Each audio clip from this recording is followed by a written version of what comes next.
identities. The festival has been beautifully captured in the painting.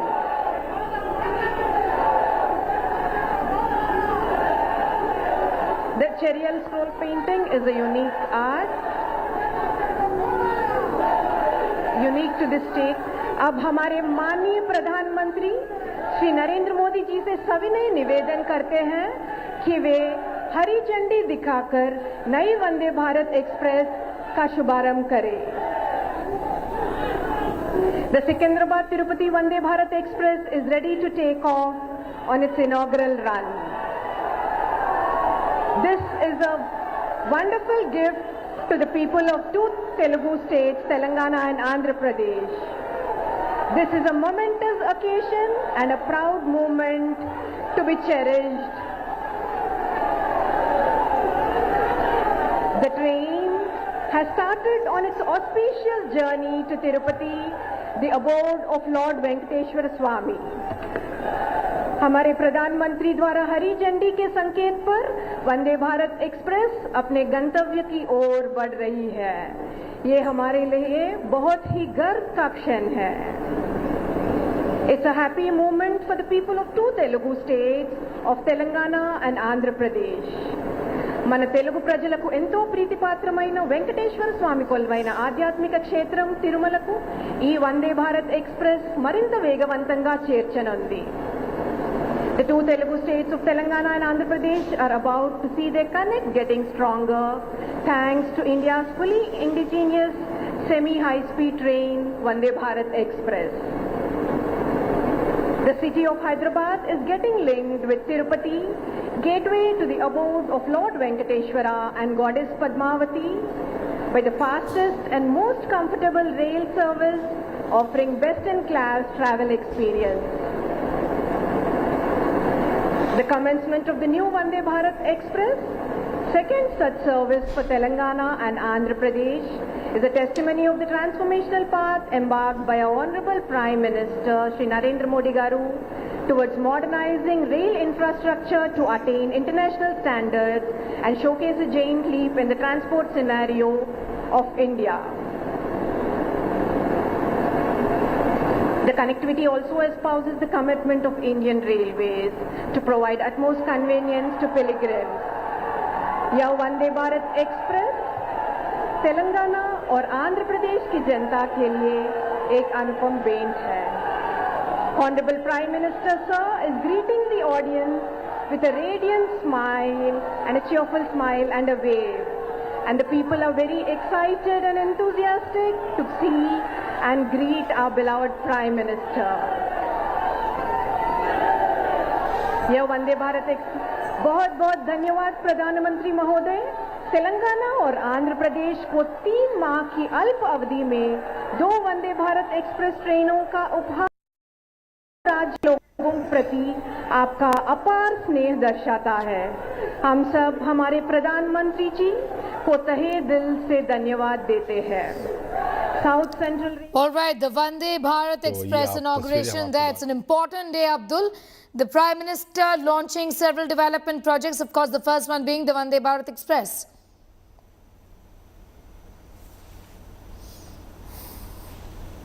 Train इसके जरिए IT city हम जानते हैं हैदराबाद को कहा जाता है. आईटी सिटी हैदराबाद और धार्मिक स्थल.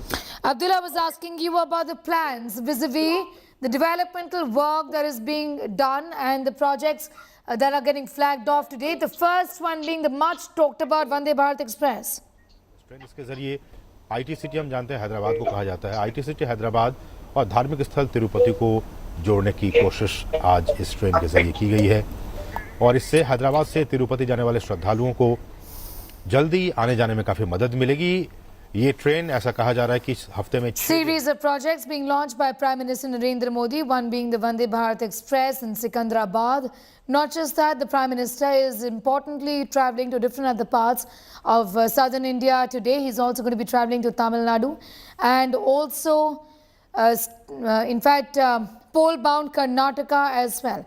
Meanwhile, as far as Telangana is concerned, it's got the second Vande Bharat Express just gotten flagged off by Prime Minister Narendra Modi a few moments ago. The visuals are the same on your screens right now. Moment to be cherished. The train has started on its auspicious journey to Tirupati, the abode of Lord Venkateshwara Swami. हमारे प्रधानमंत्री द्वारा हरी झंडी के संकेत पर Vande Bharat express अपने गंतव्य की ओर बढ़ रही है। ये हमारे लिए बहुत ही गर्व का क्षण है। Right. It's a happy moment for the people of two. Okay, the Prime Minister, in fact, who's just once again inaugurated the Vande Bharat Express, the second one for Telangana, in the last few months also. This is the Secunderabad Tirupati Vande Bharat Express. To the people of two Telugu states, Telangana and Andhra Pradesh. This is a momentous occasion and a proud moment to be cherished. The train has started on its auspicious journey to Tirupati, the abode of Lord Venkateshwara Swami. The Prime Minister just flagged off the second Vande Bharat train today in Telangana, also inaugurating the new integrated terminal at the Chennai airport to the Secunderabad Tirupati Vande Bharat. This is in fact a two-day visit of the Prime Minister, Tamil Nadu, Telangana and pole-bound Karnataka. Also, on the Prime Minister's agenda today, inauguration of the new integrated terminal building at the Chennai airport. He's already flagged off the Secunderabad Tirupati Vande Bharat Express. Is laying the foundation stone for projects worth over 11,000 crores in Telangana. Apart from flagging off this express, which he just did, he is also going to be attending a public function at the parade ground. Now, talking about the Secunderabad Express, this is connecting Hyderabad with Tirupati, is the Vande Bharat train, the second one to start in less than 3 months. The benefits are as follows. The train is likely to reduce travel time between the two cities by close to 3.5 hours. The cost is 720 crores, and the redevelopment of the Secunderabad railway station has also been planned. Also, the Prime Minister has also had to lay the foundation of AIIMS Bibi Nagar in Hyderabad. Also today, flagging off 13 new multi-modal transport service in the Hyderabad, Secunderabad twin city region. Abdul Bashir is getting us all the details as far as the important projects for the state of pole-bound Telangana is concerned. Abdul, the Prime Minister has already flagged off the Secunderabad, Hyderabad, in fact, Vande Bharat Express, Tirupati Vande Bharat Express. Get us the details of what else has been planned today. Telangana and Andhra Pradesh are about to see their connect getting stronger thanks to India's fully indigenous semi-high-speed train Vande Bharat Express. The city of Hyderabad is getting linked with Tirupati, gateway to the abode of Lord Venkateshwara and Goddess Padmavati, by the fastest and most comfortable rail service. Abdul, if you can hear me, I was asking you about the next plan of the Prime Minister. It's a hectic two-day visit to Telangana, Tamil Nadu and Karnataka. See here, after the Prime Minister Narendra Modi had laid the flagged off the Vande Bharat Express from Secunderabad to Tirupati and laid the foundation stone for projects redevelopment of Secunderabad railway station for an estimated cost of around 720 crores. Now Prime Minister Narendra Modi has headed towards the parade ground, where he is going to address a public gathering in parade ground. Huge sea of supporters can be seen in parade ground, where he is set to address the gathering at around 12:30. So after that, PM Modi will address the gathering, and then he will leave after addressing the gathering at around 3 p.m. He is set to leave Chennai for the other further programs that are scheduled for Prime Minister Narendra Modi. So this is a big day for the people of Telangana, as more than 11,300 crore worth projects are set to be inaugurated and laid foundation stone. The Bibi Nagar AIIMS foundation stone will be laid down today, and other 5 national highway projects foundation foundation stone will be laid by Prime Minister Narendra Modi today. So this is said to be a big day amid the political tussle that still goes on, the political drama that we see in the Telangana state. Prime Minister Narendra Modi from Secunderabad railway station has headed towards the parade ground where he is set to address the gathering in a short while from now. Over to you. Apart from Telangana, the Prime Minister, remember viewers, is all set to in fact travel to Tamil Nadu and Karnataka as well. But as far as Telangana is concerned, Abdul, there's been politics over this entire matter. These are development projects worth over 11,000 crores, 11,300 to be precise. But the Chief Minister, in fact, decided to give this function a miss, isn't it? Yeah, absolutely. Chief Minister K. Chandrasekhar Rao, earlier also he had missed the programs that were organized by the central government where Prime Minister Narendra Modi was called as a chief guest. Similarly, today as well, Chief Minister KCR had skipped the function that has been set up now, has been organized at the parade grounds where Chief Minister was given a slot to address from 12:30 to 12:37. A 7-minute of address was scheduled for the Chief Minister KCR, Telangana Chief Minister KCR, where he has skipped welcoming K. Chandrasekhar Rao. However, the State Cabinet Minister Talasani Srinivas Yadav had welcomed Prime Minister Narendra Modi and then he has accompanied Prime Minister Narendra Modi till the Secunderabad railway station. And yes, it is a big day for Telangana. More than 11,300 crores worth projects are to be inaugurated, and the Chief Minister of Telangana is not, is absent from this program. The big day that we see today, where Prime Minister Narendra Modi is laying foundation stone to several development projects in the state of Telangana. Over to you. Several development projects in the state of Telangana. These are details that are emerging right now as far as the Prime Minister's plan is concerned. Also talk to us about the significance of the inauguration of the Vande Bharat Express from Secunderabad to Tirupati. Abdul.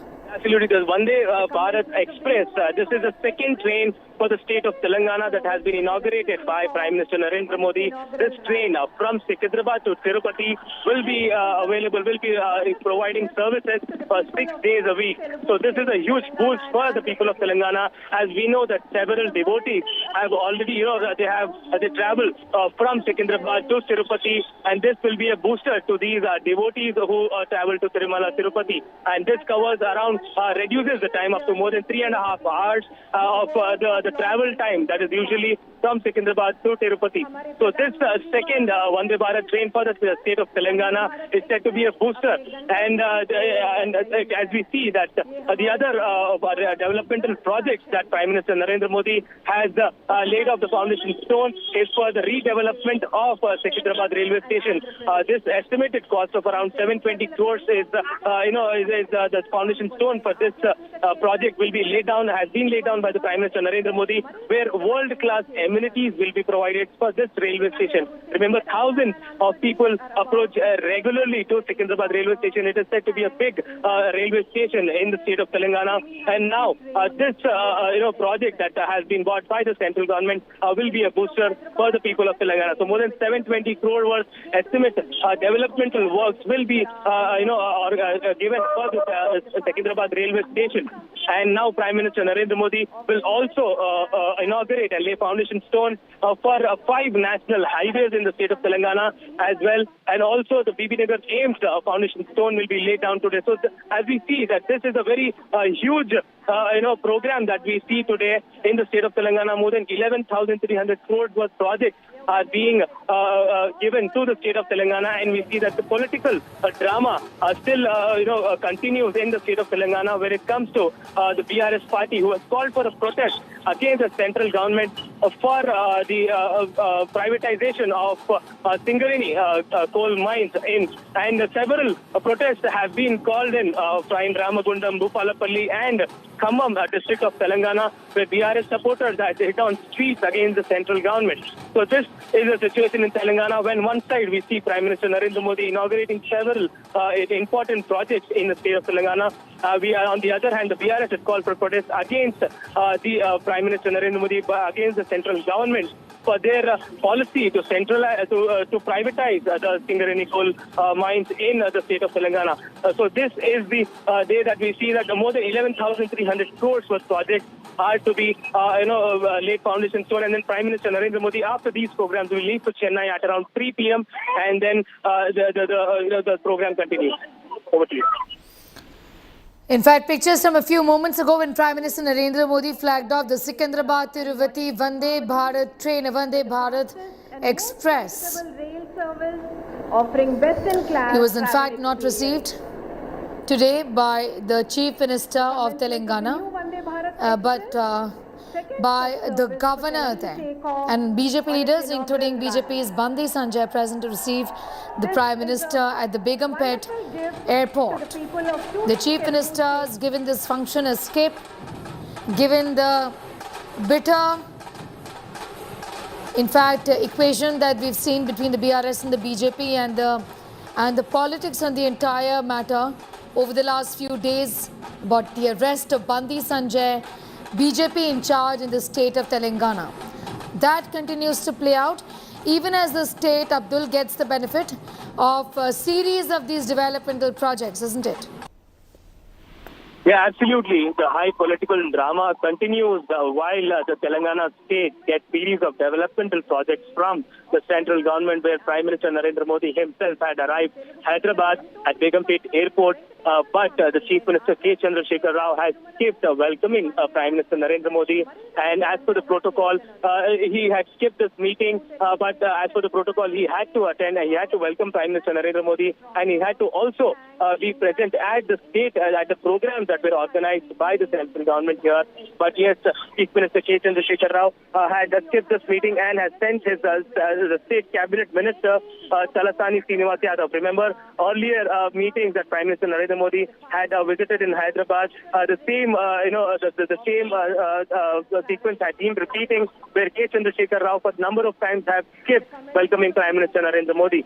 So this is a situation. High political drama still continues in the state of Telangana. We have seen poster wars from the BRS party, with several posters against Prime Minister Narendra Modi had been erected around the parade ground, where Prime Minister Narendra Modi is set to address a gathering in a short while from now. And as we see that this day, where a series of developmental projects have been brought to Telangana, and then the foundation stone has been laid, but we do not find Chief Minister K. Chandrasekhar Rao, participating in these programs. Yes. The Prime Minister is in Telangana, and he also then travels to Tamil Nadu and Karnataka. Karnataka, of course, is pole bound, and in the state of Telangana, where developmental projects are getting launched today, including the Vande Bharat Express, which has been launched already. After Telangana, the Prime Minister will be traveling to Chennai, inaugurate the new integrated terminal building of the Chennai airport. यह वंदे भारत बहुत-बहुत धन्यवाद प्रधानमंत्री महोदय. तेलंगाना और The Prime Minister has underscored on the need to boost infrastructure, improve connectivity and benefit the local economy. He already flagged out the Vande Bharat Express between Secunderabad and Tirupati. He will also be flagging off the Vande Bharat Express between Chennai and Coimbatore. Offering best-in-class travel experience. The commencement of the new Vande Bharat Express, second such service for Telangana, to take off on its inaugural run. As far as this entire matter is concerned, vis-a-vis the bickering that we've seen between the BJP and the animosity between the BJP and the BRS, in fact, we've seen the Chief Minister also skip the function today. He also did not receive the Prime Minister at the airport, as is the protocol. And this really, Abdul, was not unexpected, isn't it? Yeah, absolutely. If we look at the recent times during the Prime Minister Narendra Modi's visit to the state of Telangana, K. Chandrasekhar Rao had earlier as well skipped welcoming and also the participation of K. Chandrasekhar Rao into the programs by the government. So, and the same while as we see today, This is a huge day for Telangana. Everybody, the people of Telangana, was looking forward for Chief Minister K. Chandrasekhar Rao to also be available at the program. But as we see that K. Chandrasekhar Rao has missed this program. The day when the Telangana gets the second Vande Bharat Express, which connects from Secunderabad to Tirupati, connecting both the Telugu states. Remember, earlier train Vande Bharat Express was flagged off from Hyderabad itself towards Vizag, and now this is the second train that had been flagged off by Prime Minister Narendra Modi himself. And then, as we see that K. Chandrasekhar Rao has missed this meeting, but however, the BRS has called for a protest against the central government policies, against the privatization move that has been brought up by the central government, and now that it goes. Venkateswara స్వామి జ్ఞాపికని బహుకరించి స్వాగతం పలుకుతారు గౌరవ ప్రధానమంత్రి గారికి శాలువతోటి సత్కరించి స్వాగతం పలకవలసిందిగా సవినయంగా కోరుతున్నాము. This is the inauguration of the AIIMS in Bibi Nagar in Hyderabad. The Prime Minister there laying the foundation stone of AIIMS Bibi Nagar in Hyderabad. మనస్ఫూర్తిగా అభినందనలతో స్వాగతం సుస్వాగతం పలుకుతున్నాము గౌరవ ప్రధానమంత్రి గారికి.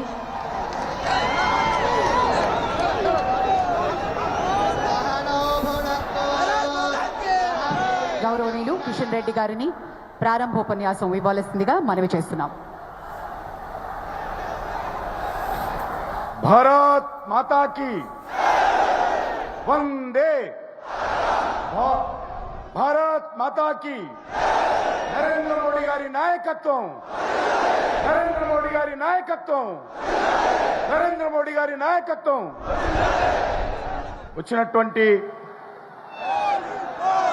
పెద్దలందరికీ వేదిక మీద ఉన్నటువంటి తెలంగాణ రాష్ట్ర governor Shrimati doctor Tamilisai Soundararajan ji, railway information technology and telecommunication మంత్రి అయినటువంటి గౌరవనీయులు Second such service for Telangana to take off on its inaugural run. We'll continue to keep a very close eye on all of those developments as far as the Prime Minister's mission south is concerned. With that, it's time for a quick commercial break here. And a proud moment to be cherished.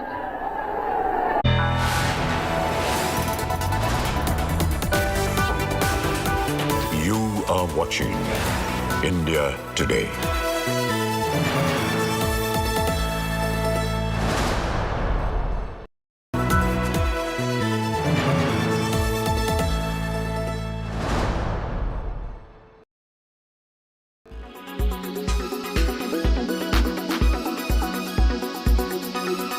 Been a very eventful last weekend for you, and I'm sure especially for you, your phone wouldn't have stopped ringing. For a whole lot of people would have been wanting to understand from you the impact of all of this. So I wanted to take first your reaction. What was your first thought when you heard about this amendment in the finance bill, and as per your understanding, how will this really change life for AMCs at large, and what will be the impact of this on the total assets under management for AMCs? Yeah, no, thanks Sakshi for having part of the show today. I think first reaction as we came to know on Thursday night that there is an amendment that is being now introduced in the finance bill. Of course, all of us were taken aback and surprised that how come this has all of a sudden has come when it was not being part of the budgetary provisions. And then of course we try to understand what is the background from which it has come, and is there anything that can be done by way of making representation through AMFI as well as SAB. While that's an effort that we are immediately getting into action in terms of what we can do. But having said that, then as the amendment got passed in the parliament, then naturally we have to make an assumption that that the amendment has now become final, and therefore we have to live with for the time being what has been presented. I think what came as a surprise is given the fact that Indian mutual fund industry have been growing at a very steady state of growth, and having close to about 16 lakh crores coming in the fixed income out of the 40 lakh crore that Indian industry has been managing. And the mutual fund also been playing the role of one, channelizing the savings into the capital market, both in equity as well as in fixed income. At the same time, provides a greater depth to the corporate bond market in the country. And we have been a provider of one of the source of financing for most of the company needs, and we have been doing. Therefore, these taxations introduction was a bit surprise for us, given the fact that the role that we are playing actually benefit both investors on one side and the capital market on one side, and third is the corporate bond market development on the other side. Therefore, we are a bit surprised. But anyway, government has gone by that assumption that we need to have a uniform taxations across all products, across all industry players. I think probably the finance minister has been living up to the effort that she is taking for simplified tax structure. So going by that, I think they seems to have taken it in the final bill when they were getting amended.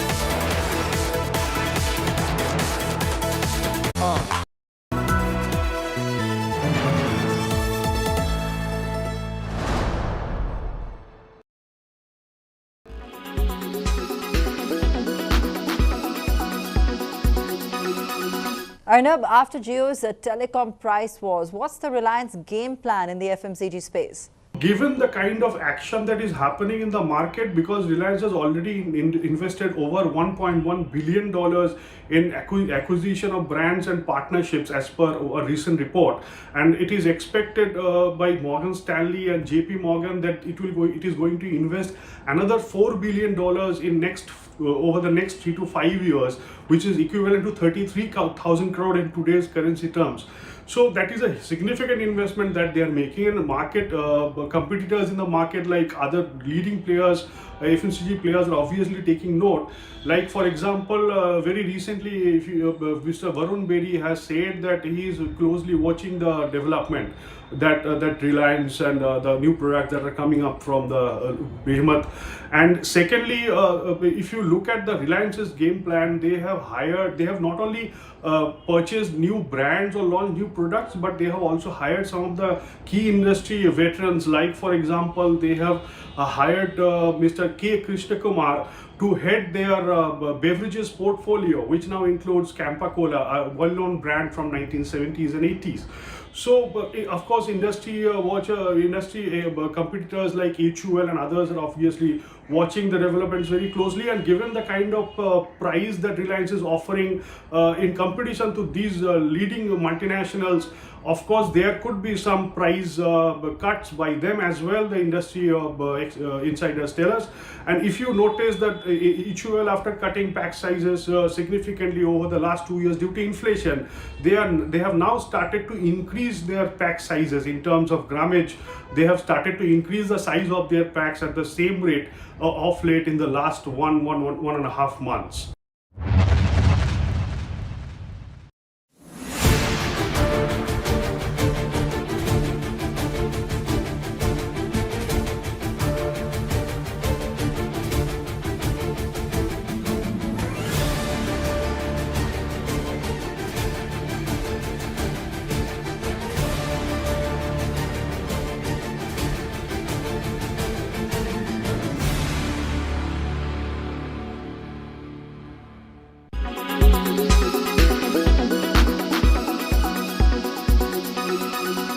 Make your media plan smarter with India Today Live TV on your connected devices. Amplify your brand with 100 million smart internet viewers. To advertise, mail us at sales@aajtak.com.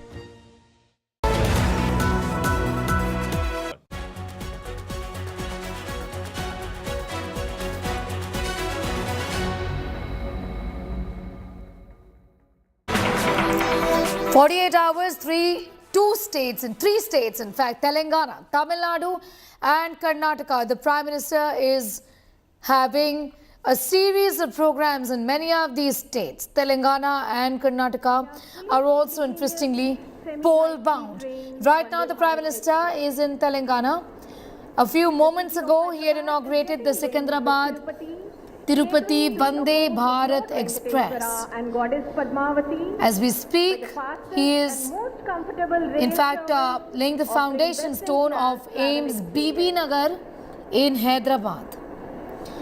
Developmental projects worth 11,300 crores for the state of Telangana. Telangana, of course, has got the second Vande Bharat Express today. People of two Telugu states, Telangana and Andhra Pradesh. This is a momentous occasion and from inaugurating the new integrated terminal at the Chennai airport to the Secunderabad Tirupati Vande Bharat Express, the next 2 days for the Prime Minister is going to be jam-packed. This is a 2-day visit to Tamil Nadu, Karnataka and Telangana. हमारे प्रधानमंत्री द्वारा हरी झंडी के संकेत पर Vande Bharat express. The Prime Minister will also be inaugurating the first phase of a new integrated terminal building at Chennai airport on Saturday. It's a happy moment for the people of He's flagged off the Secunderabad Tirupati Vande Bharat Express already. Abdul Bashir is getting us all of those details. The foundation stone of AIIMS Bibi Nagar, Abdul, has been laid as well. What more can you tell us?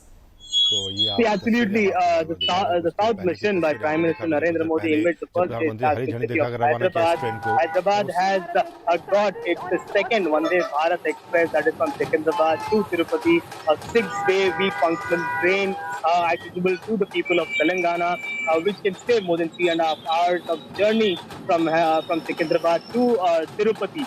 So this is a train that has been flagged up by Prime Minister Narendra Modi, the 12th Vande Bharat all over the country and the second Vande Bharat for the state of Telangana. And after which Prime Minister Narendra Modi had laid the foundation stone for redevelopment of Secunderabad railway station. This redevelopment is with an estimated cost of rupees 720 crores. With this, redevelopment will bring international and worldwide amenities in the Secunderabad railway station accessible to people where thousands of people travel each and every day. So after which Prime Minister Narendra Modi had moved to the parade ground where he said to lay the foundation stone for Bibi Nagar AIIMS hospital, that is said to be a very big hospital for the state of Telangana, and also 5 national highways will be inaugurated. So all this programs that are there in the state of Telangana by Prime Minister Narendra Modi are the projects worth more than 11,300 crores. This is a huge move for the state of Telangana by the central government, by Prime Minister Narendra Modi. Here, the political war the political drama between the Telangana, the BRS party and also the BJP is ongoing, where the BRS had called for a protest against the central government, against PM Narendra Modi, for a move to privatize Singareni coal mines in Ramagundam. So several protests have been called, Mahadharnas have been called by the BRS party, where several of its cadres are taking part in these Mahadharnas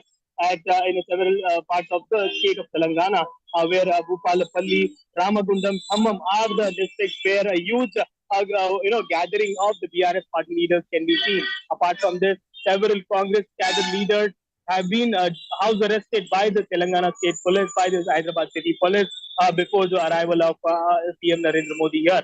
And CPI had also called for a protest against Prime Minister Narendra Modi to not fulfill the promises that he has made to the state of Telangana. So this political drama on whole can be seen, including the poster war between the BRS and the BJP. Right behind me, you can see huge cutouts that have been set up where you can see the BJP posters, BJP banners welcoming Prime Minister Narendra Modi, and on the other side you have the BRS banners on the same banners had set up right beside the BJP banner. So this kind of poster wars had been seen in and around the programs where Prime Minister Narendra Modi is set to visit today. So he's right now at Secunderabad railway station.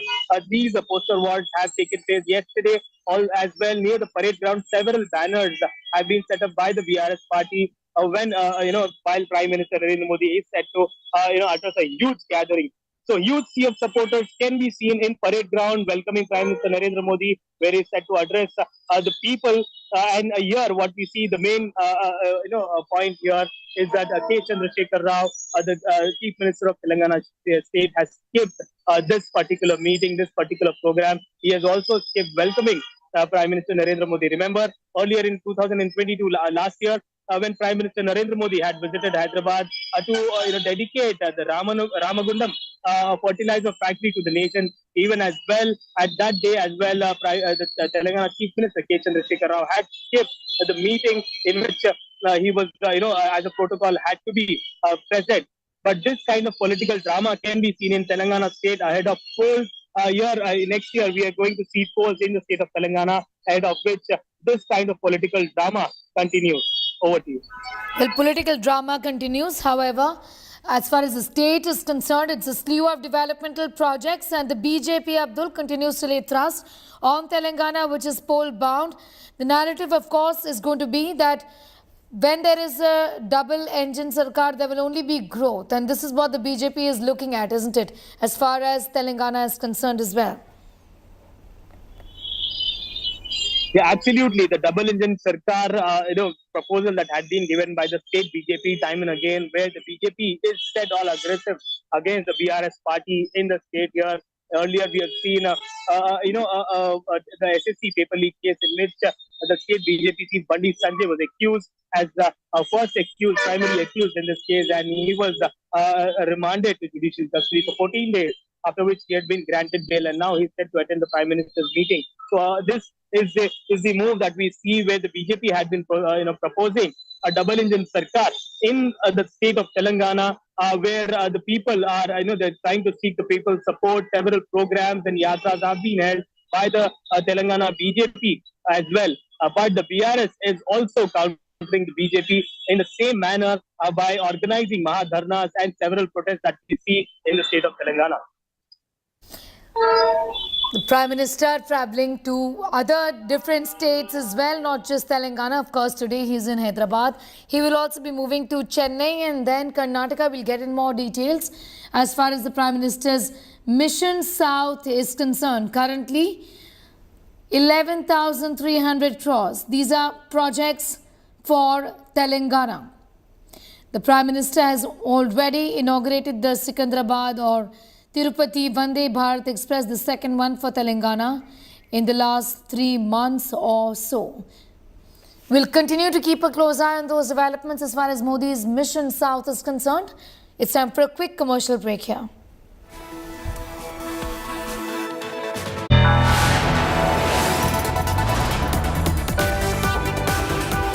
You are watching India Today.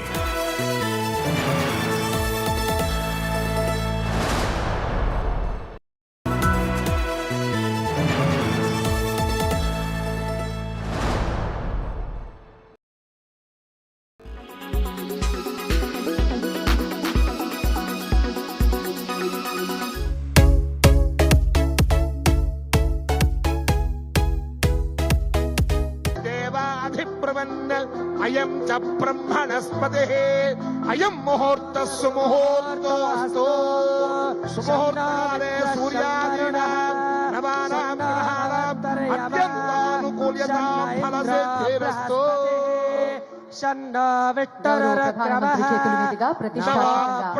Road ప్రాజెక్టులకు శంకుస్థాపన జరగడం తెలంగాణ రాష్ట్రానికి శుభ సూచకం. బహుత్ బహుత్ ధన్యవాద్ sir. Thank you. ఆ తరువాత దేశంలో ప్రాంతీయ అసమానతలను నివారించడానికి నాణ్యమైన వైద్య విద్యం కోసం సౌకర్యాలను కల్పించి తద్వారా సరసమైన మరియు విశ్వసనీయమైన ఆరోగ్య సంరక్షణ సేవలు అందించేందుకు ఉద్దేశించిన ప్రధానమంత్రి స్వాస్థ్య సురక్షణ Yojana. The Prime Minister flagging off several projects, laying the foundation stone of several projects in the state of Telangana, which is poll bound. Right now he is in Hyderabad, where at AIIMS Bibi Nagar the foundation stone is being laid. Listen in. In the state. We now present a short video on All India Institute of Medical Sciences, Bibi Nagar. Foundation shall be laid by the Honorable Prime Minister in a short while. Can we have the AV please? विकसित भारत के प्रण से सीधा जुड़ा है स्वस्थ राष्ट्र का संकल्प. इसीलिए हेल्थ केयर फॉर ऑल के विजन के साथ पिछले 9 वर्षों में माननीय प्रधानमंत्री श्री नरेंद्र मोदी जी के नेतृत्व में लगातार कदम उठाए गए। ये 9 साल मजबूत हेल्थ केयर सेक्टर के निर्माण की दिशा में अभूतपूर्व रहे हैं। आयुष्मान भारत प्रधानमंत्री जन आरोग्य योजना से गरीब को 5 लाख तक के इलाज की निश्चिंतता मिली है। जन औषधि केंद्र से दवाइयाँ 50 से 90% तक सस्ती हो गई है। लाखों हेल्थ एंड वेलनेस सेंटर और PM अभीम से मेडिकल इंफ्रास्ट्रक्चर लगातार मजबूत हो रहा है। आयुष्मान भारत डिजिटल मिशन से डिजिटल भारत में स्वास्थ्य सेवाएं लेना सहज हुआ है। 2014 के मुकाबले आज देश में एम्स की संख्या 8 से बढ़कर 23 हो गई है। मेडिकल कॉलेज 387 से बढ़कर 660 हो गए हैं। MBBS की सीट 51,000 से बढ़कर 1,01,000 से अधिक और PG की सीट्स 31,000 से बढ़कर 65,000 से अधिक हो चुकी है। सदी की सबसे बड़ी महामारी के खिलाफ देश ने विश्व का सबसे बड़ा टीकाकरण अभियान चलाया और 200 करोड़ से ज्यादा टीकाकरण देश के सामूहिक सामर्थ्य की मिसाल बना। बीते 9 वर्षों में भारत में भी स्वास्थ्य सेवाओं को लेकर बहुत ईमानदारी से, बहुत कुशलता से कार्य करने का प्रयास किया गया है। हेल्थ और वेलनेस की दिशा में ऐसे ही तेज कदम बढ़ाते हुए आज एम्स बीबी नगर तेलंगाना की आधारशिला रख रहे हैं हमारे यशस्वी प्रधानमंत्री जी। एम्स बीबी नगर का लाभ तेलंगाना और पड़ोसी राज्यों जैसे आंध्र प्रदेश, महाराष्ट्र और कर्नाटक के करोड़ों परिवारों को होगा। 16 मॉड्यूलर ऑपरेशन थिएटर और 750 बिस्तरों वाले इस एम्स से सस्ती और विश्व स्तरीय स्वास्थ्य सुविधाएं लोगों को आसानी से मिल सकेंगी। नए एम्स में होगी टर्शरी केयर की सुविधा। यहाँ neuro surgery, cardiac surgery, urology, endocrinology आदि सुपर स्पेशलिटी विभाग होंगे। Accident and emergency, radiology, paramedical जैसे 40 से अधिक विभाग काम करेंगे। विश्व स्तरीय अत्याधुनिक लैब में होगी जांच। साथ ही साथ ये मेडिकल की उच्च शिक्षा और चिकित्सकीय अनुसंधान का केंद्र बनेगा। यहाँ आयुष विंग के साथ एकीकृत चिकित्सा In fact, the foundation stone of AIIMS Bibi Nagar, Hyderabad, the state is getting investments worth 11,300 crore rupees. This is the big infrastructure boost for not just Telangana. The Prime Minister later today and tomorrow will also be in fact visiting states of Tamil Nadu and also Karnataka. Earlier today, the foundation, the Prime Minister in fact flagged off the Vande Bharat Express from Secunderabad to Tirupati. This is the Prime Minister's mission south, in which a series of developmental projects will be inaugurated. From inaugurating the terminal at the Chennai airport to the Secunderabad Tirupati Vande Bharat Express, the Prime Minister is on a 2-day visit to 3 states in southern India. For the people of Telangana, that a host of railway projects are being launched by the Honorable Prime Minister. The Prime Minister is laying the foundation stone for projects worth over 11,000 crore in Telangana, flagging off the Secunderabad Tirupati Vande Bharat Express. This is connecting Hyderabad with Tirupati and is the second Vande Bharat train to start from the state in less than 3 months. What next after the Prime Minister Abdul lays the foundation for AIIMS Bibi Nagar? Give us an idea about the next program in Telangana.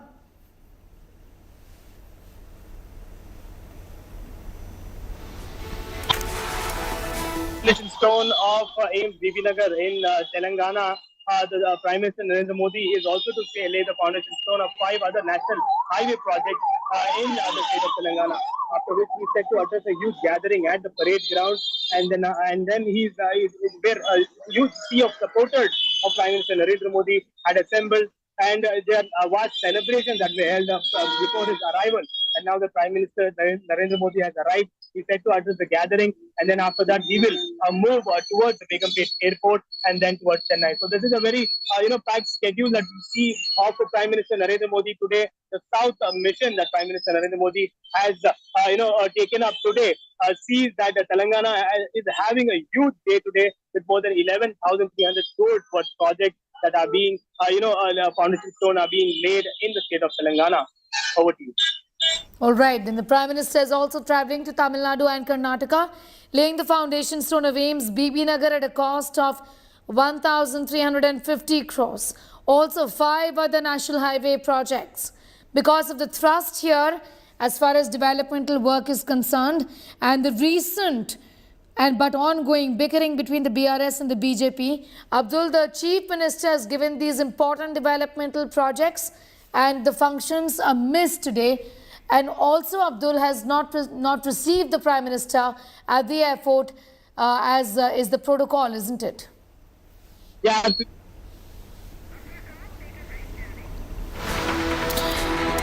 Okay, we'll go back to Abdul Bashir in a few moments from now. We're keeping a close eye on these developments from Telangana and then Tamil Nadu and Karnataka. It's time for a quick commercial break here.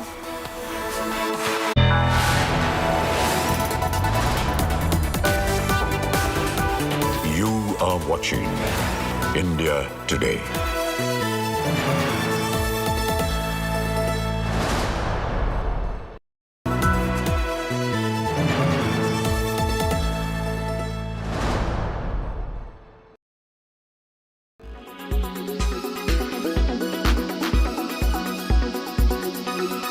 Most important would be to go and consult a dermatologist, because this is not something you can treat on your own. However, what is the basic step and why does it happen? So heat rash happens because of the trapping of the sweat gland or sweat duct, and there is sweat under the skin. So you see it can be of varied types. It can be red color, or it can be crystal-like, or it can be pustular. So these are the various types of heat rash which can be seen depending upon the level of the sweat duct which is involved. So most important steps which we can do during summers is to wear loose clothing. Don't wear very tight clothing, because that can cause friction, as well as it can lead to mechanical damage because of rubbing, and so the skin barrier could be disrupted. So make sure that your barrier is intact, and you can use moisturizer which will act like a lubricating agent, so it will protect your skin. Tell us about heat burns and how to avoid them. You have to use something to negate the effects of your direct exposure to sun, like hat you can use goggles, so that eye irritation will not happen. You can cover your arms and your body parts with a soft cotton clothes, so that you will not get sunburns. Why do I keep getting headaches in summers? Is it a sign of dehydration? One of the symptoms of dehydration is lightheadedness and mild headache. Of course, be very clear in your head that this is not the basic sign of dehydration. So there are a lot of headaches which happen in summers, especially those who are prone to migraine. Summers and extreme heat precipitates the headache, and therefore dehydration of course can give you lightheadedness and some headache, but other causes of headache must also be considered.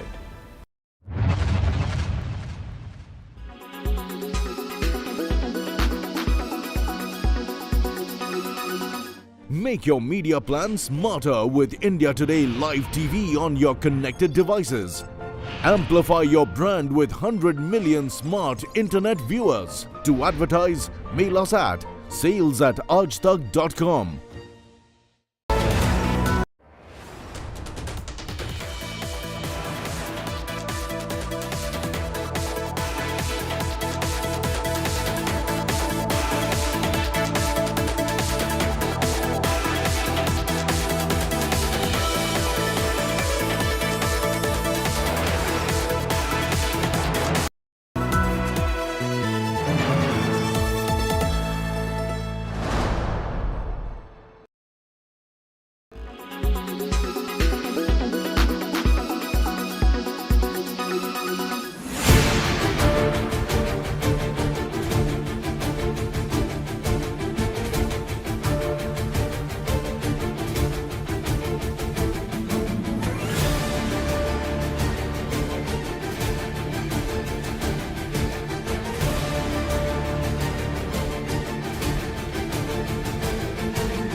Make your media plan smarter with India Today Live TV on your connected devices. Amplify your brand with 100 million smart internet viewers. To advertise, mail us at sales@aajtak.com.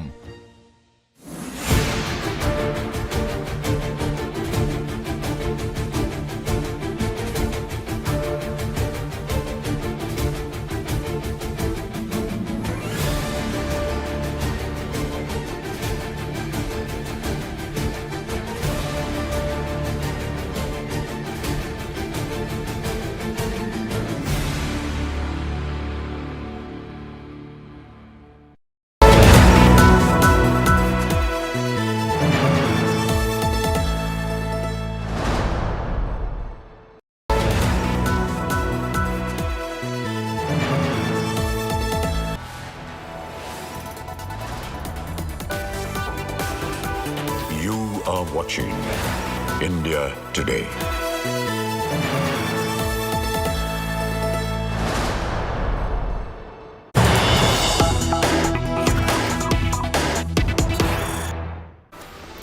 Some news coming in this afternoon after Congress Neta's brazen threat to chop judge's tongue. Minister Kiren Rijiju takes on Congress. Congress threatening judiciary since emergency.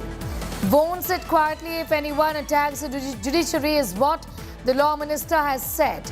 Congress Neta's threat to the judge who convicted Rahul Gandhi. And we have a reaction coming in from law minister Kiren Rijiju.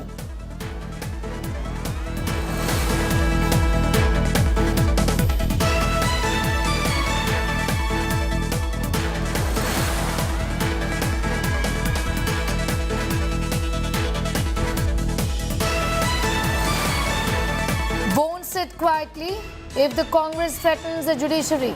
Congress has been doing this since emergency is what the law minister has said.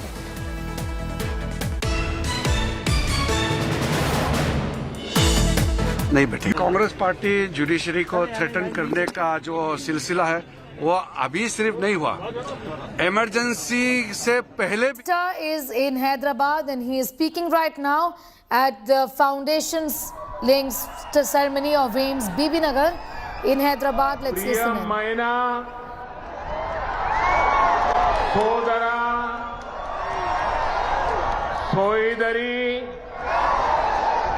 Manulara मी अंदरी की न हृदयपूर्वक नमस्कार बोलो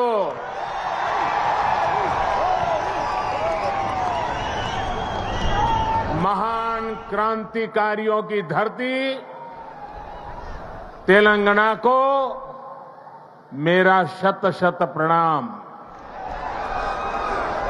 आज मुझे तेलंगाना के विकास को और गति देने का पुनः सौभाग्य मिला।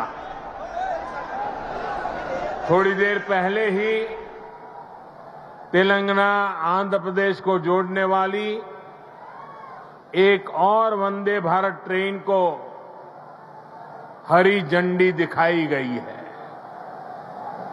ये आधुनिक ट्रेन अब भाग्यलक्ष्मी मंदिर के शहर को भगवान श्री वेंकटेश्वर धाम तिरुपति से जोड़ेगी। यानी एक प्रकार से ये वंदे भारत एक्सप्रेस आस्था, आधुनिकता, टेक्नोलॉजी और टूरिज्म को कनेक्ट करने वाली है। इसके साथ ही आज यहां 11,000 करोड़ रुपए से अधिक के प्रोजेक्ट्स का लोकार्पण और शिलान्यास हुआ है। ये तेलंगाना की रेल और रोड कनेक्टिविटी से जुड़े प्रोजेक्ट्स हैं, हेल्थ इंफ्रास्ट्रक्चर से जुड़े प्रोजेक्ट्स हैं। मैं विकास के इन सभी प्रोजेक्ट्स के लिए आपको, तेलंगाना की जनता को बहुत बहुत बधाई देता हूं, शुभकामनाएं देता हूं। साथियों, तेलंगाना को अलग राज्य बने करीब करीब उतना ही समय हुआ है जितने दिन केंद्र में एनडीए की सरकार को हुए हैं।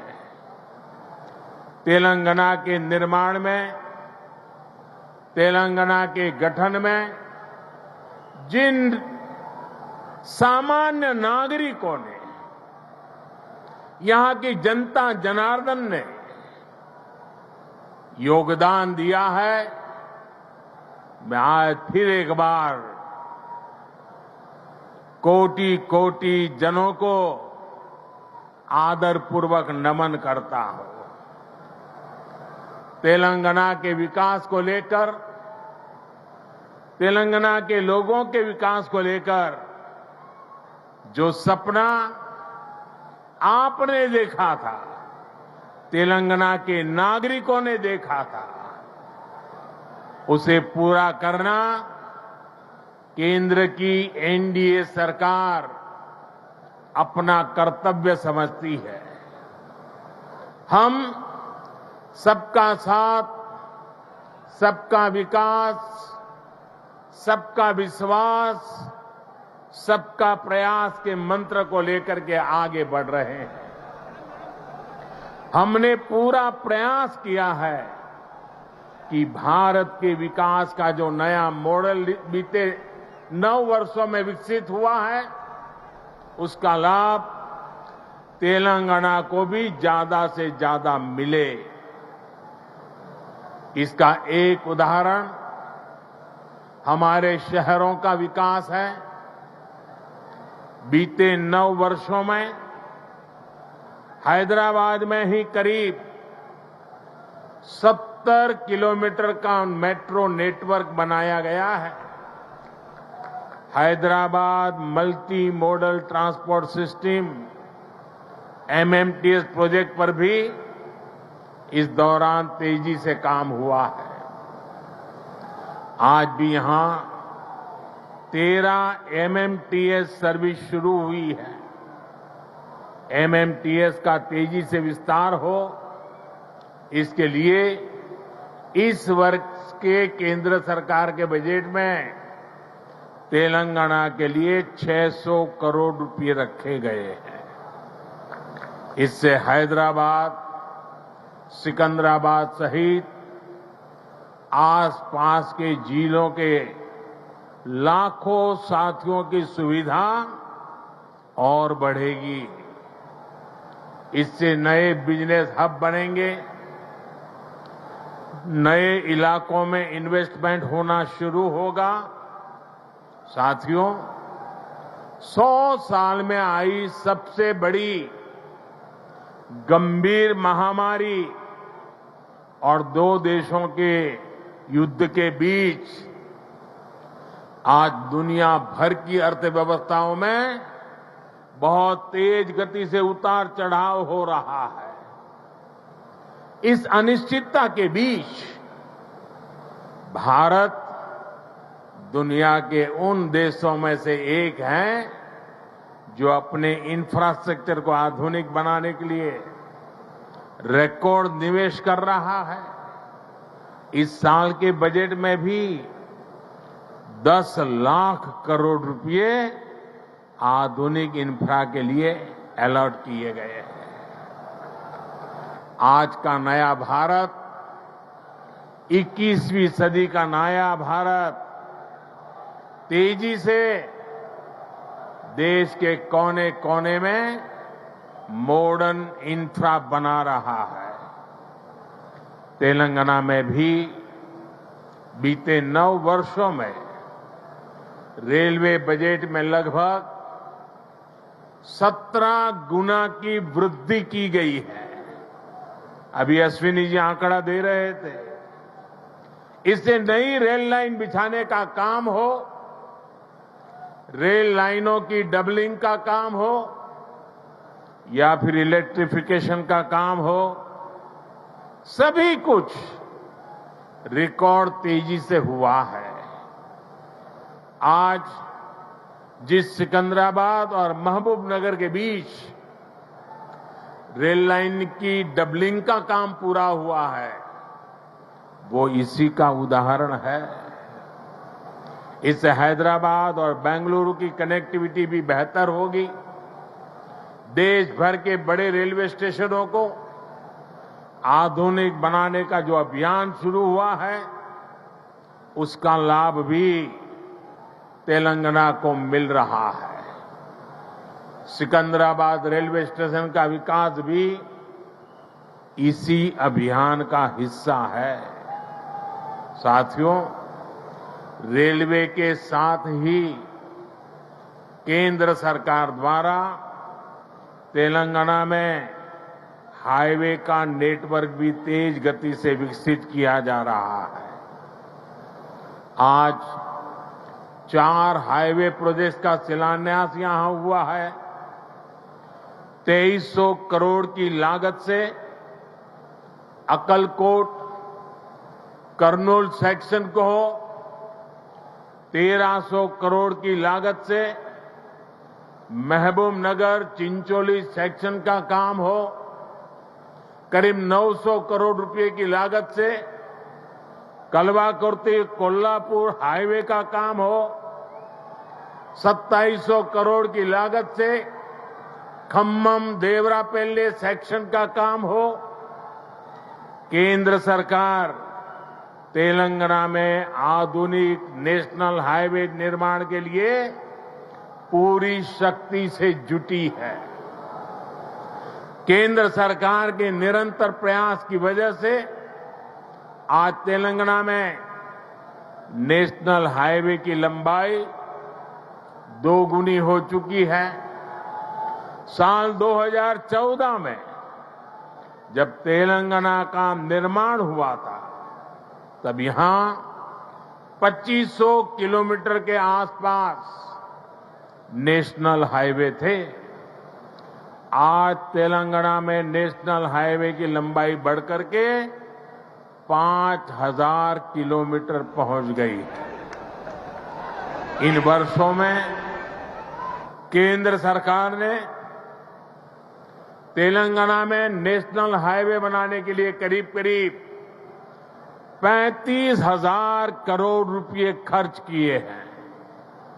इस समय भी तेलंगाना में 60,000 करोड़ रुपए के रोड प्रोजेक्ट्स पर काम चल रहा है। इसमें game changer Hyderabad ring road का प्रोजेक्ट भी शामिल है। साथियों, केंद्र सरकार तेलंगाना में इंडस्ट्री और खेती दोनों के विकास पर बल दे रही है। टेक्सटाइल ऐसा ही उद्योग है जो किसान को भी और मजदूर को भी दोनों को बल देता है। हमारी सरकार ने देश भर में 7 मेगा टेक्सटाइल पार्क बनाना तय किया है। इनमें से एक मेगा टेक्सटाइल पार्क तेलंगाना में भी बनेगा। इससे युवाओं के लिए नए रोजगार का निर्माण होगा। रोजगार के साथ साथ तेलंगाना में शिक्षा और स्वास्थ्य पर भी केंद्र सरकार बहुत निवेश कर रही है। तेलंगाना को अपना एम्स देने का सौभाग्य हमारी सरकार को मिला है। एम्स बीबी नगर से जुड़ी अलग अलग सुविधाओं के लिए भी आज काम शुरू हुए हैं। आज के ये प्रोजेक्ट तेलंगाना में ease of travel, ease of living और ईज ऑफ डूइंग बिजनेस तीनों को बढ़ाएंगे। हालांकि साथियों, केंद्र सरकार की इन कोशिशों के बीच मुझे एक बात के लिए बहुत पीड़ा है, बहुत दुख होता है, दर्द होता है। केंद्र के ज्यादातर प्रोजेक्ट्स में राज्य सरकार से सहयोग न मिलने के कारण हर प्रोजेक्ट में देरी हो रही है, विलंब हो रहा है। इससे नुकसान तेलंगाना के लोगों का, आप लोगों का हो रहा है। मेरा राज्य सरकार से आग्रह है कि वो विकास से जुड़े कार्यों में कोई बाधा न आने दे, विकास के कार्यों में तेजी लाएं। भाइयों और बहनों, आज के नए भारत में देशवासियों की आशाएं, आकांक्षाएं, उनके सपने पूरे करना हमारी सरकार की प्राथमिकता है। हम दिन रात मेहनत करके इसी कोशिश में जुटे हैं, लेकिन कुछ मुट्ठी भर लोग विकास के इन कार्यों से बहुत बौखलाए हुए हैं। ऐसे लोग जो परिवारवाद, भाई भतीजावाद और भ्रष्टाचार को पोषित करते रहे, उन्हें ईमानदारी से काम करने वालों से परेशानी हो रही है। ऐसे लोगों को देश के हित से, समाज के भले से कोई लेना देना नहीं है।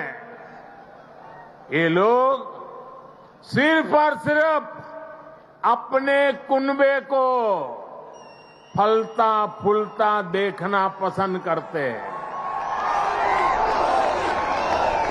हर प्रोजेक्ट में, हर इन्वेस्टमेंट में ये लोग अपने परिवार का स्वार्थ देखते हैं। तेलंगाना को ऐसे लोगों से बहुत सतर्क रहना जरूरी है।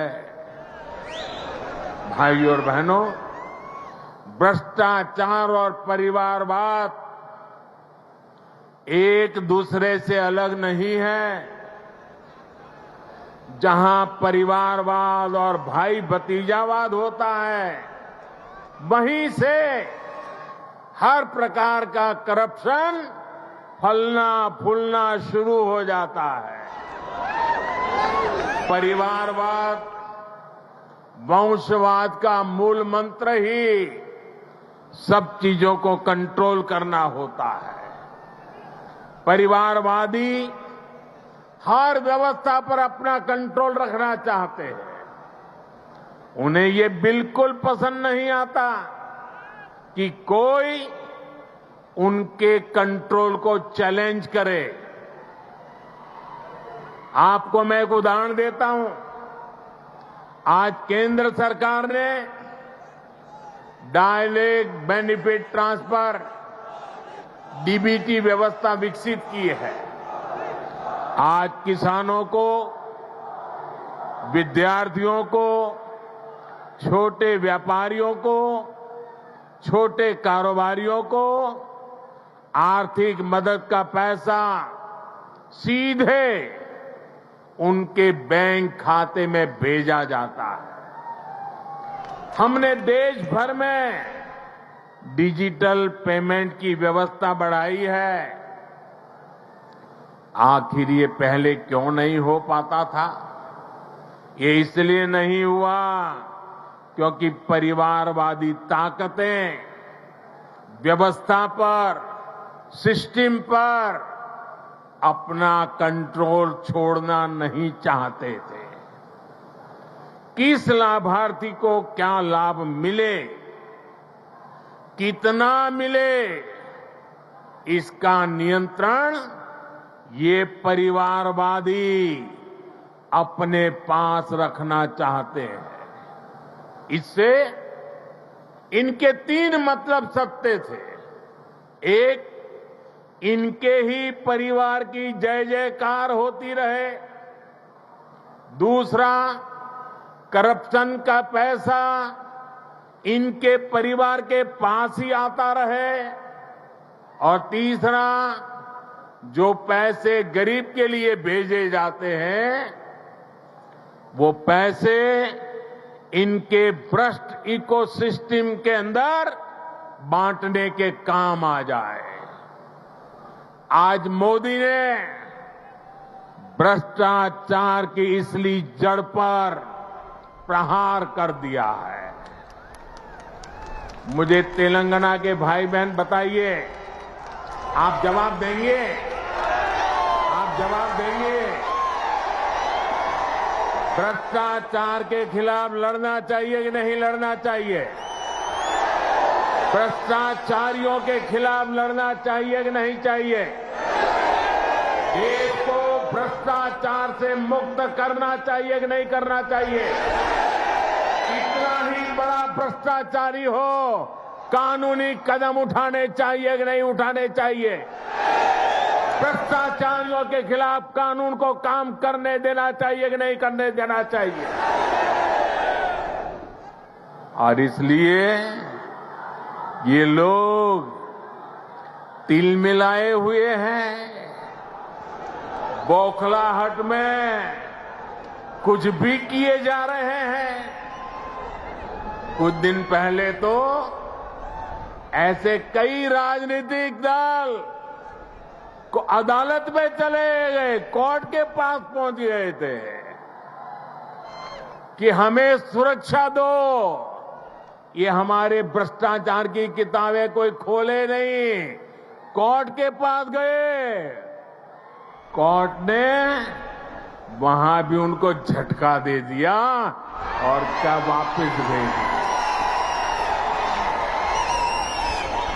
भाई और बहनों, जब सबका साथ, सबका विकास की भावना से काम होता है तो सच्चे अर्थों में लोकतंत्र मजबूत होता है। तब वंचितों, शोषितों, पीड़ितों को वरीयता मिलती है।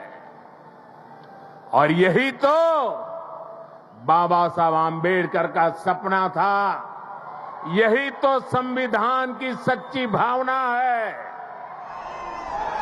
जब 2014 में केंद्र सरकार परिवार तंत्र की बेड़ियों से मुक्त हुई तो क्या परिणाम आया, ये पूरा देश देख रहा है। बीते 9 वर्षों में देश की 11 करोड़ माताओं, बहनों, बेटियों को इज्जतघर टॉयलेट की सुविधा मिली है। इसमें तेलंगाना के भी 30 लाख से अधिक परिवारों की माताएं, बहनों को भी ये व्यवस्था मिली है। बीते 9 वर्षों में देश में 9 करोड़ से अधिक बहनों, बेटियों को उज्ज्वला का मुफ्त गैस कनेक्शन मिला है। तेलंगाना के 11 लाख से अधिक गरीब परिवारों को भी इसका लाभ मिला है। साथियों, परिवार तंत्र तेलंगाना सहित देश के करोड़ों गरीब साथियों से उनका राशन भी लूट लेता था। हमारी सरकार में आज 80 करोड़ गरीबों को मुफ्त राशन उपलब्ध कराया जा रहा है। इससे तेलंगाना के भी लाखों गरीबों की भी बहुत मदद हुई है। हमारी सरकार की नीतियों की वजह से तेलंगाना के लाखों गरीब साथियों को 5 लाख रुपए तक के मुफ्त इलाज की सुविधा मिली है। तेलंगाना के 1 करोड़ परिवारों का पहली बार जनधन बैंक खाता खुला है। तेलंगाना के 2.5 लाख छोटे उद्यमियों को बिना गारंटी का मुद्रा ऋण मिला है। यहां 5 लाख स्ट्रीट वेंडर्स को पहली बार बैंक लोन मिला है। तेलंगाना के 40 लाख से अधिक छोटे किसानों को पीएम किसान सम्मान निधि के तहत लगभग 9,000 करोड़ रुपए भी मिले। ये वो वंचित वर्ग है जिसको पहली बार वरीयता मिली है, प्राथमिकता मिली है। साथियों, जब देश तुष्टीकरण से निकलकर सबके संतुष्टीकरण की तरफ बढ़ता है, तब सच्चा सामाजिक न्याय जन्म लेता है। आज तेलंगाना सहित पूरा देश संतुष्टीकरण के रास्ते पर चलना चाहता है, सबका प्रयास से विकसित होना चाहता है। आज भी तेलंगाना को जो प्रोजेक्ट मिले हैं वो संतुष्टीकरण की भावना से प्रेरित है, सबका विकास के लिए समर्पित है। आजादी के अमृत काल में विकसित भारत के निर्माण के लिए तेलंगाना का तेज विकास बहुत जरूरी है। आने वाले 25 साल तेलंगाना के लिए भी बहुत महत्वपूर्ण है। तेलंगाना के लोगों को तुष्टीकरण तथा भ्रष्टाचार में डूबी हर ताकतों से, ऐसी हर ताकतों से दूर रहना ही तेलंगाना के भाग्य को निर्धारित करेगा। हमें एकजुट होकर तेलंगाना के विकास के सारे सपनों को पूरा करना है। इन सारे प्रोजेक्ट्स के लिए एक बार फिर तेलंगाना के मेरे प्यारे भाइयों बहनों को मैं बहुत बहुत बधाई देता हूं। ये मेरे लिए अत्यंत संतोष की बात है, इतनी बड़ी तादाद में तेलंगाना के उज्जवल भविष्य के लिए, तेलंगाना के विकास के लिए आप हमें आशीर्वाद देने के लिए आए हैं। मैं आपका हृदय से आभार व्यक्त करता हूं। बोलिए भारत माता की, भारत माता की, भारत माता की। बहुत बहुत धन्यवाद।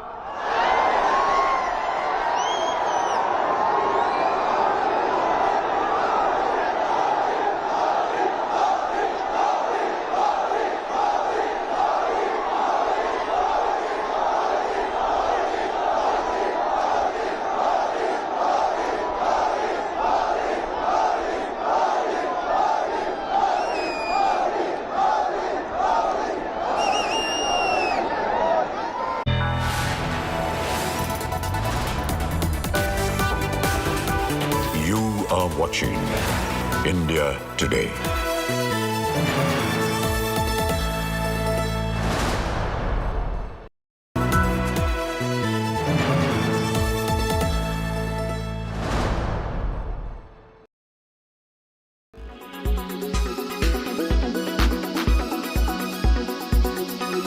Employers are said to be burdened with more paperwork to comply with their tedious obligations. The Central Board of Direct Taxes has now asked employers to ask each of its employees whether they want to opt for the new or the old tax regimes. The employer will compute the total income and deduct tax accordingly. In case the employee does not indicate a preference, the employer will deduct TDS as per the new tax regime. Importantly, employees will have the option to change their preferred tax regime irrespective of of the one they have immediately intimated the employer about. Well, do you want to plan your summer holiday this year? Well, you're probably already too late. Air ticket prices this summer have already shot up. Most of the popular destinations are already packed and deals are getting harder to come by. Business Today Television's Karishma Sudani spoke to Prahlad Krishnamurthy, Chief Business Officer of Clear Trip, of the summer madness.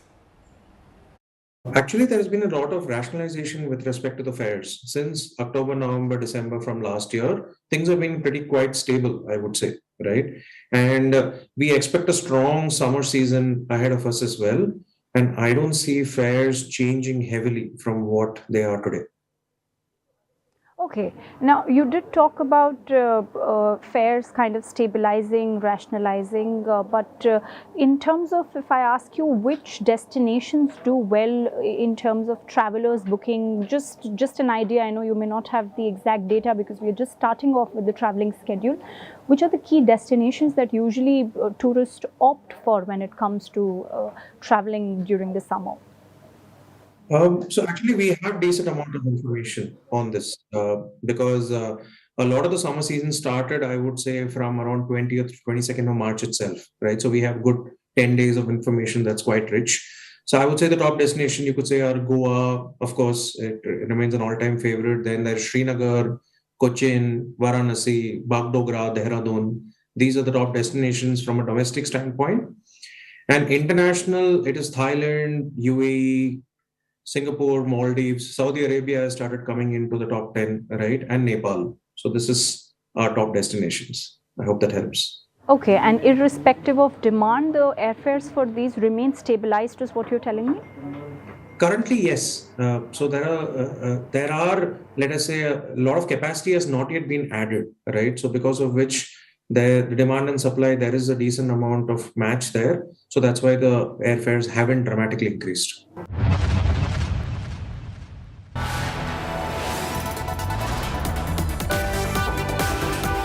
You are watching India Today.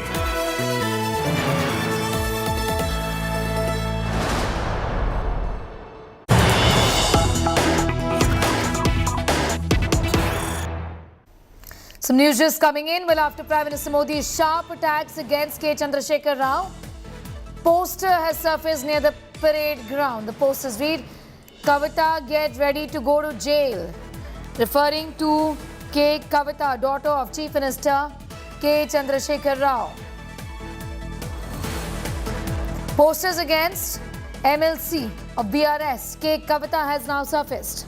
This after the Prime Minister attacked Chief Minister of Telangana K. Chandrasekhar Rao. These posters talk about Bandi Sanjay and K. Kavita that you see on your screens right now. Remember, the BRS and the BJP have been at war over several issues, including the charges that daughter of KCR and MLC of BRS K. Kavita is facing in the liquor gate scam, and also Bandi Sanjay, MP and BJP in charge of Telangana. As far as the SSC paper leak is concerned, "Be ready to go to jail" posters have now come up, only escalating the war between Chief Minister K. Chandrasekhar Rao and the BJP. The Prime Minister just a few moments ago launched a scathing attack on Chief Minister of Telangana K. Chandrasekhar Rao. And moments after this attack, now we have posters that have been put up saying that K. Kavita must be ready to go to jail, and also Bandi Sanjay there, as you can see on your screens.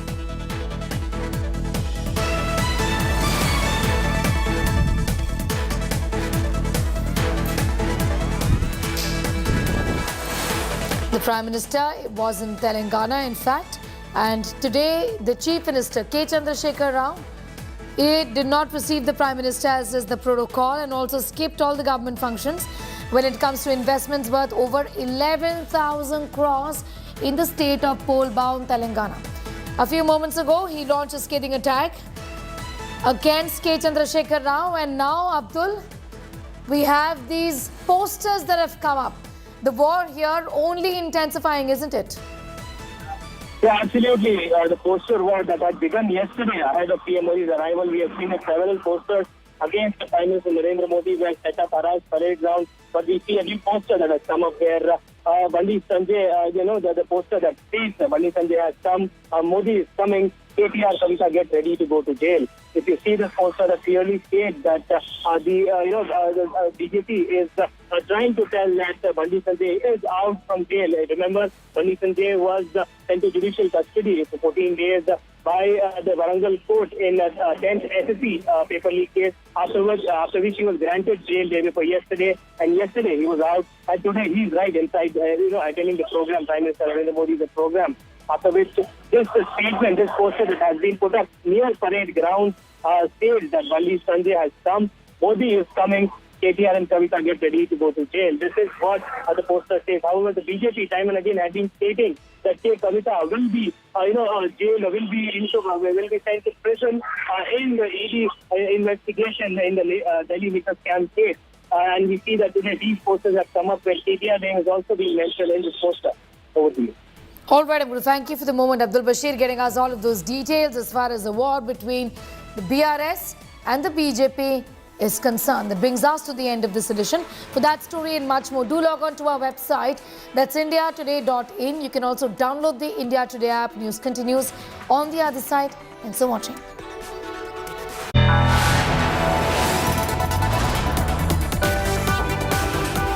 You are watching India Today.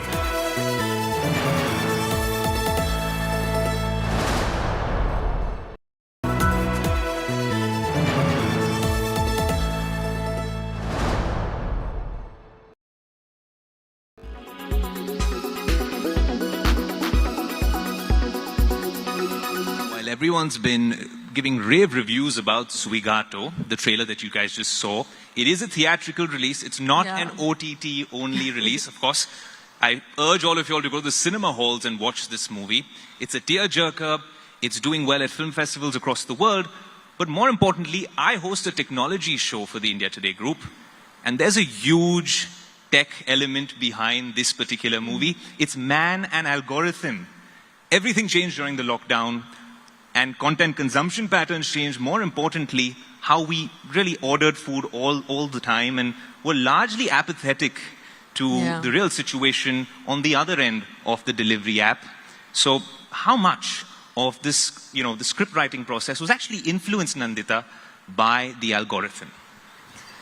Firstly, it was born during COVID times when, the irony of stay home, stay safe, I think wasn't lost on us because we were at home and we were still seeing these stories on television, in news about so many migrant workers trying to go back home. So much of joblessness had increased.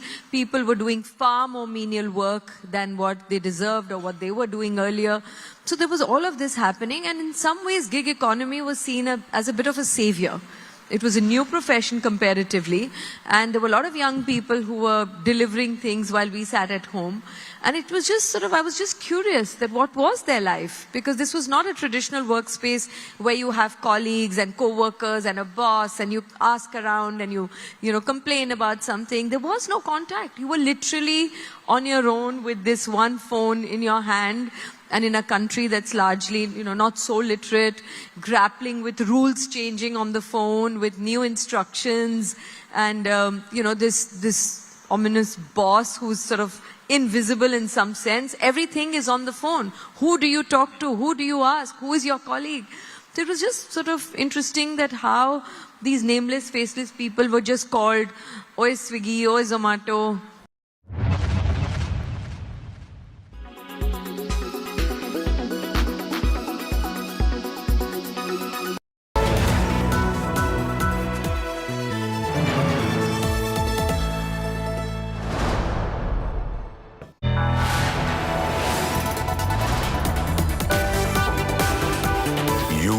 Watching India Today.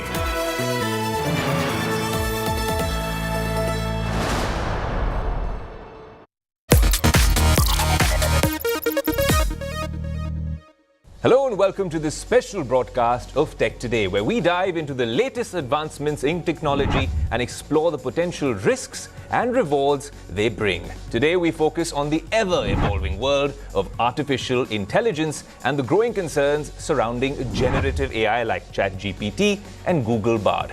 Join us as we examine the perils of the cutting-edge technology and the impact it may have on our future. Well, what if I told you that opening link on the show was not written by me or my team, but actually penned down in a matter of seconds by ChatGPT? How is AI transforming our lives, our businesses, and society at large? What does the AI revolution mean for jobs? And what sort of safeguards do we need to have in place for the AI revolution coming our way? So many questions, and on Tech Today, we're hoping to get some answers from one of the biggest voices in the world of AI. This is an episode you don't want to miss. I'm your host, Ayush Elavadi, and this is Tech Today.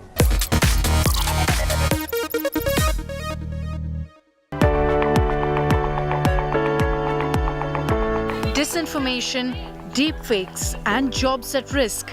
Concerns about regulation and threats of damaging the society. The stunning rise of generative artificial intelligence has raised big red flags. And so, over 3,000 global technology leaders and researchers, including Elon Musk, Apple co-founder Steve Wozniak, and AI scientist Stuart Russell, have written an open letter warning that AI tools present profound risks to society and humanity. The letter says that AI developers are locked in an out-of-control race to develop and deploy ever more powerful digital minds that no one, not even their creators, can understand, predict, or reliably control. It calls for a 6-month pause on the development of systems more powerful than that of GPT-4 and asks AI developers and independent experts to jointly develop and implement a set of shared safety protocols for advanced AI design and development that are rigorously audited. At the India Today group, been using artificial intelligence in different ways. We've got a news anchor, Sana, who's doing the news through AI. We've generated covers. We had Sundar Pichai on the cover of our anniversary issue for Business Today, an image generated through AI. But I'm very anxious about how you're trying to prevent its misuse and this fear that AI could somehow break free of the controls that you've set for it. How real is that fear? How strong are your guardrails? I think our guardrails are strong. And I also think that we're on a new and winding road. And we're going to have to add and probably even strengthen guardrails as this road advances. The first thing I would say is, from my vantage point, perhaps most importantly at Microsoft, we've been doing this work to basically build these guardrails for 6 years. Several world leaders, including US President Biden, have raised concerns over AI. AI can help deal with some very difficult challenges like disease and climate change, but also have to address the potential risk to our society, to our economy, to our national security. A similar call has also been made in India. Former Niti Aayog Vice Chairman and others have written an open letter appealing to India's policymakers, academicians, thinkers and tech experts to urgently join the critical debate on artificial intelligence and its impact on India. We need a careful and in-depth discussion and also a consciously arrived at national consensus. Is the only way to deal with the threat from AI to shut it down? Or is it too late for that now? To discuss what's happening in the world of AI, I'm joined by a very special guest today, Professor Stuart Russell, one of the biggest voices from the world of AI. Professor Russell, what a pleasure to have you with us on Tech Today. It's nice to be with you. Professor, I want to start off by asking you about this open letter to halt, well, the development of tools like ChatGPT or even smarter tools than ChatGPT, and to really develop guardrails and safeguards and safety protocols surrounding these tools. I want to actually refer to a part of the letter which says recent months have seen AI labs locked in an out-of-control race to develop and deploy ever more powerful digital minds that no one, not even their creators, can understand, predict, or reliably control. Now, there's thousands of signatories to this particular letter. You included Elon Musk, Steve Wozniak. There's a bunch of tech luminaries on that signatory list. But I want to understand from you, what was the rationale? What really prompted you to sign this open letter? We're calling for a halt on the deployment of large language models that are more powerful than the ones that have already been released. And the reason is pretty simple. As the letter says, we do not understand how these systems work. So just for your listeners and viewers, what is a large language model? It's a computer program that predicts the next word given a sequence of preceding words. And with that system, you can have a conversation, because when you say something, that forms a sequence of words, and then the program responds by saying whatever is the most natural thing to say next. So, if I say happy, you might say birthday, and that would be a natural prediction for what the next word might be. So the way these systems are built, first of all, there's a very large amount of training data. So basically, lots of sequences of words that are collected from various digital resources. In the case of GPT-4, we think somewhere in the 20 to 30 trillion words of text, which is approximately the same amount as in all the books that the human race has ever written. And then we start from what you might think of as a blank slate, an enormous circuit with about 1 trillion parameters or more. And then by the process of doing about 1 billion trillion small random permutations to those parameters, the system is gradually improved in its ability to predict the next word. So the result of that is something that when you converse with it, has many of the appearances of a really intelligent entity. And I've talked to friends who are very sophisticated AI researchers who can't escape the impression that they're actually talking with a real mind. Are they talking with a real mind? I mean, interestingly, most people, when you look at how the algorithm works, the training process, you think, okay, it's just going to learn to essentially mix and match lots of conversations that are in the training data and then use that to come up with the response to the present one. So it's sort of somewhere between an intelligent piece of paper and a parrot, and maybe something a little bit more intelligent than that. But when you ask it, for example, I've forgotten such and such a mathematical proof. Could you give me that mathematical proof, but give it to me in the form of a Shakespeare sonnet? And it will write a Shakespeare sonnet that contains within it, a detailed mathematical proof. This is probably not something that's in the training set or anything close to that. So how it manages to do this, we haven't the faintest idea. So I'll say that again. We haven't the faintest idea. Do these systems learn their own internal goal structures, right? From all these humans who are writing and speaking, they all have goals. They all have purposes in producing that text. So it would make sense that the training process would create goals inside the computer program. Do they have their own goals? We haven't the faintest idea. How do we get them to behave themselves? How do we get them to stop saying bad words? How do we get them not to give you advice on killing yourself? How do we get them to not give you advice on building chemical weapons? Well, the only way we have of doing that is when they do it, we say bad dog. And we hope that they understand what bad dog means and they stop doing it. But they don't. They keep doing it. You say bad dog again. They keep doing it, right? And you say bad dog, a few million times. You can gradually lower the level of bad behavior. But This is a type of technology that is incredibly unpredictable, incredibly powerful, that's being released to billions of people. We have no idea how it works.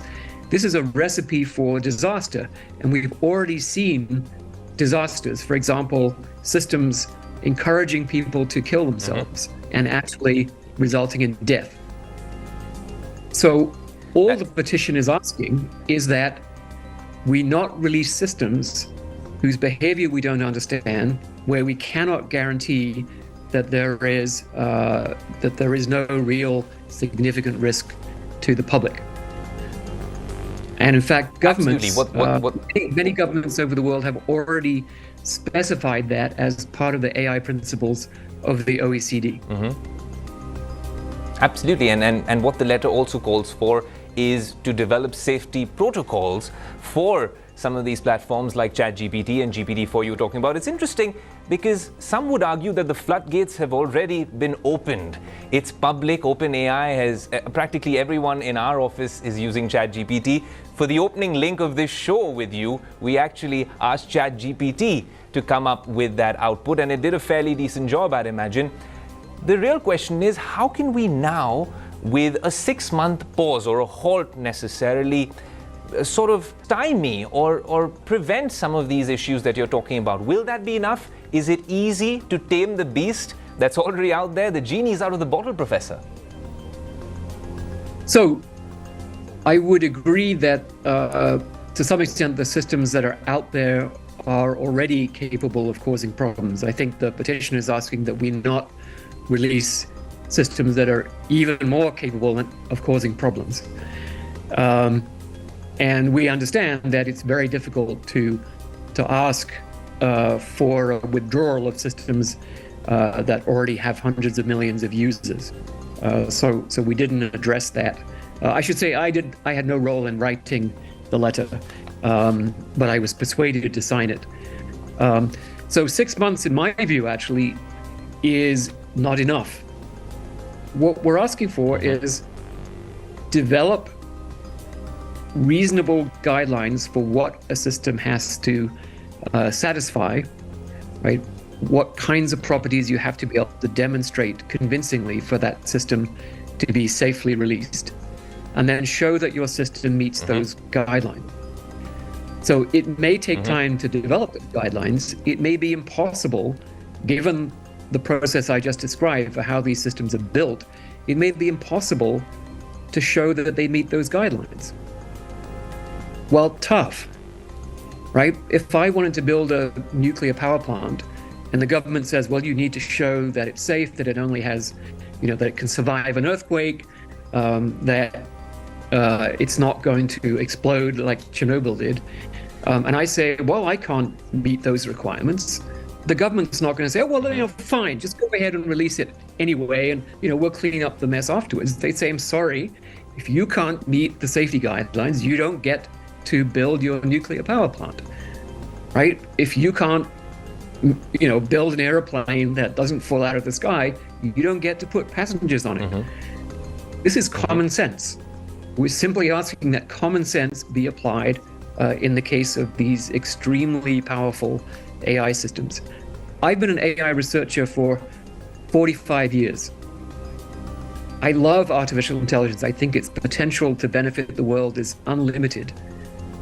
But if we have a Chernobyl destroyed the nuclear industry. After Chernobyl, the number of new nuclear plants basically vanished. And that was the end of the nuclear industry.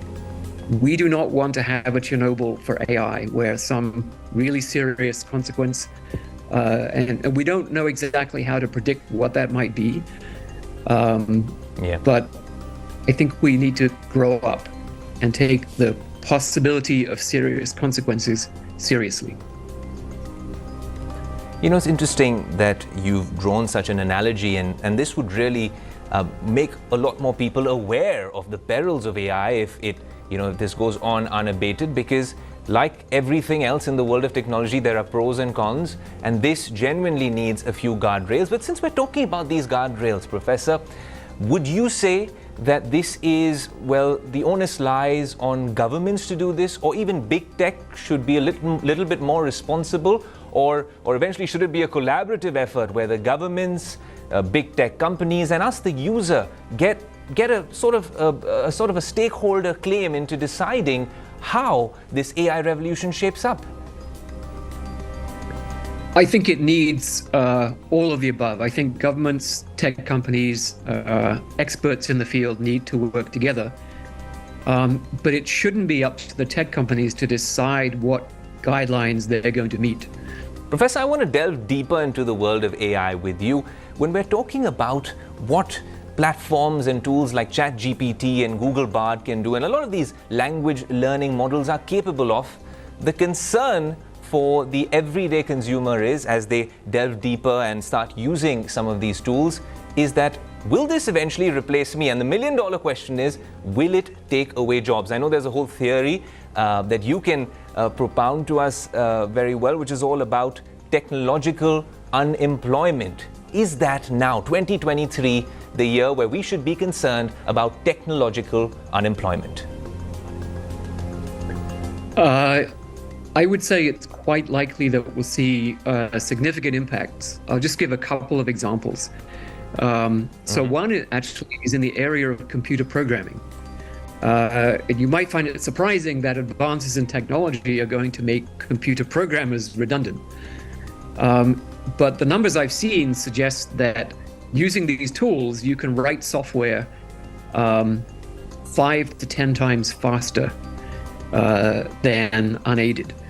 And in many cases, you simply say what you want the program to do, and the software just writes it for you. And that means, to me, it's unlikely that the world needs 5 or 10 times as much software. So that means that we're going to need somewhat fewer computer programmers.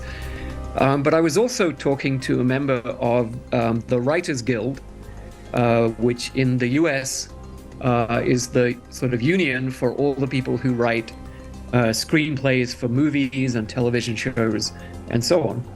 And they are in panic mode because these systems can generate scripts at very high speed. And if they've been trained on all the scripts for all the soap operas that have ever been produced, they can write new soap operas extremely fast. And I don't think anyone expects soap operas to be, literary masterpieces with amazing originality. So I think a lot of writers are going to find themselves in less demand as these systems get more and more capable. So that's just 2 examples. But I think the idea that that a whole job, right? If you think of a person who works in a company as sort of a node in a network, and you think of what comes into that node, well, it's language, right? It's emails, it's phone calls from the boss, it's requests from customers. What goes out? Well, it's language, right? It's documents, sales invoices and reports for the boss and all that kind of thing. It's all language. So any one of those jobs in principle could be replaced, but we don't trust those jobs to psychotic 6-year-olds who live in a fantasy world. So unless you're a psychotic 6-year-old who lives in a fantasy world, I don't think your whole job is immediately at risk. We can't trust these systems to tell the truth because they hallucinate things that don't exist, and they just want to sound plausible, and they have no idea what's true and false. So if you're an insurance broker, right, you're not going to be replaced by a system that is quite happy to sell insurance policies for houses on Pluto, for 5 cents each, right? And you can't trust these systems to follow policy, to understand your products and so on. But I can tell you there are literally thousands of companies who are working to fix those problems, who are working to make these systems conform to policies, to stick to the facts, and so that they can be used in these important applications. And so that next generation, I think, will have a much bigger impact on employment. You know, in the EU, they talk about GDPR and what we do with this sort of data. In India, we're also talking about a privacy legislation at some point, though we don't have one already. And around the world, a lot of countries have started talking about regulating AI, Professor. When we're talking about tools like ChatGPT, Google Bard, and the like, do you think regulation is the way forward? Is it even possible? I know the EU is also thinking about an AI Act as we speak. Do you think that legislating upon such topics, the way they are growing so rapidly and exponentially, if governments don't intervene immediately, it might be problematic, and even a legislation then would not be able to catch up with the beast as it is today? Yeah, so the European Union AI Act is expected to be passed by the end of this year. And I've been working with the drafters of the legislation and with the Parliament and the Commission for several years now, trying to make sure that it makes sense, that it's not going to be obsolete before it's even passed. And as far as I can tell, systems like ChatGPT would probably not be legal to use in any high-stakes application. So the Act talks about and defines high-stakes applications that can, systems that can have a significant effect on people. And it asks that there be, steps taken to show that the system behaves safely in a predictable fashion, that it's accurate, that it's fair, that it's not racially biased, etc., etc. I don't think there's any way to show that these large language models meet those criteria. And interestingly, on OpenAI's webpage for GPT-4, it recommends that probably you should not use these systems in high-stakes applications. The world seems to be divided on a gentleman named Elon Musk, a signatory to the same open letter calling for a halt on the development of some of these AI tools. I don't know if you've had the good fortune of meeting him before, but he's been very vocal about AI and the way the AI revolution is shaping up. And to give him credit, he's been consistent with his views over the years. Based on your research and your understanding of how things are shaping up, could Elon Musk have been right all along, Professor? Well, I think basically yes. I think the point that Elon is making is that until we figure out how to control systems that are more powerful than ourselves forever, until we figure that out, we face a very serious risk that we will develop AI systems that are very powerful and we won't know how to control them. And it's not as if this kind of thing has never happened, right? When we look at what's happening with climate change, for example, we developed a system called a fossil fuel corporation, which happens to have some human components, but basically it's an algorithm that's maximizing its objective, which is quarterly profits for the shareholders. And that algorithm is destroying the world, and we can't control it, right? Everybody in the world knows what's going on, that we face this, this progressive climate disaster, and we are unable to stop it because we have lost control. So that's a sort of, a miniature version of the kinds of control problems that we're going to face in future with AI systems. Professor, it's been an absolute pleasure speaking to you on Tech Today and actually discussing the guardrails, the safeguards needed to be in place, because we've been talking so much about artificial intelligence and how this AI revolution is shaping up. But to actually know that someone with your experience and your understanding of the world of AI, decades-long experience, is actually got a plan in place with a bunch of other tech luminaries. I think the call to halt the development of some of these products and actually understand from big tech and governments whether safeguards and guardrails can be put in place is a good, pragmatic one. And it's been very reassuring and fascinating to have this conversation with you. Thank you so much for joining us on Tech Today. Thank you very much. I really enjoyed the conversation. More importantly, thank you all for tuning into this special broadcast of Tech Today. We're going to cover these sort of topics on the Tech Today website, Tech Today socials, and of course, on this show. I'm your host, Ayush Alavadi, saying until next week, adios.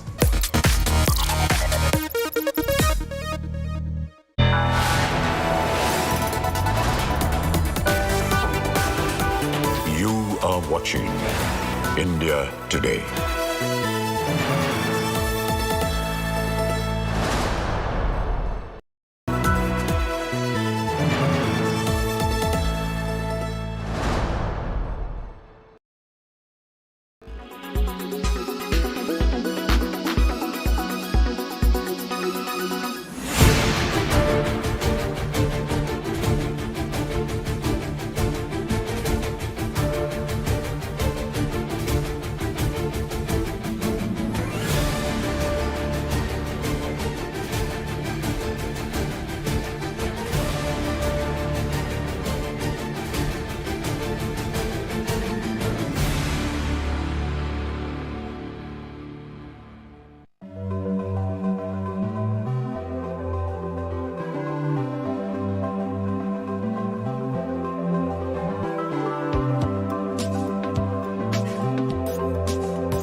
Traveling from different parts. Armed with facts, Looking at political background. she takes the news by its horns. Do you think the future of these students are not hampered? Fierce, bold, and direct, setting the tone for the biggest stories from every corner and every angle. Expect nothing but the unfiltered truth. News first, niceties later. Watch me, Nabila Jamal, on India Today.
Make your media plan smarter with India Today Live TV on your connected devices. Amplify your brand with 100 million smart internet viewers. To advertise, mail us at sales@aajtak.com.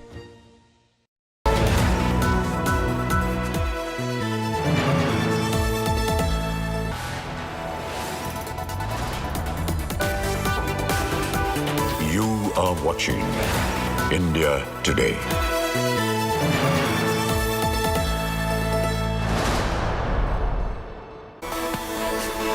Hello there, you're watching India Today TV. I'm Sneha Mordani. Let's get started with the headlines in this edition first.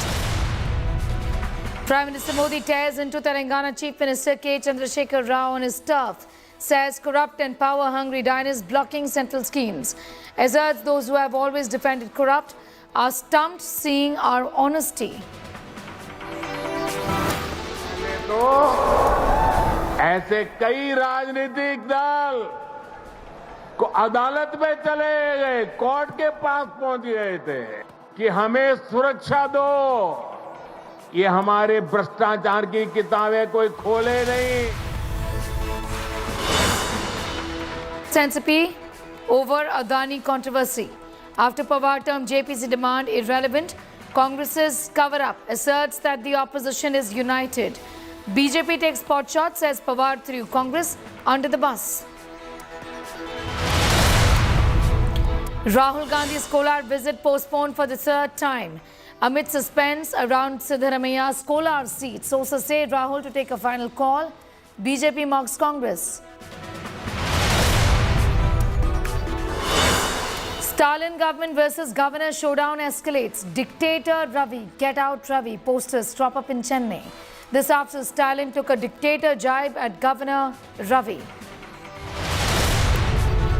President Draupadi Murmu takes maiden sortie in fighter plane, flies in Sukhoi 30 at Assam's Tezpur Air Base.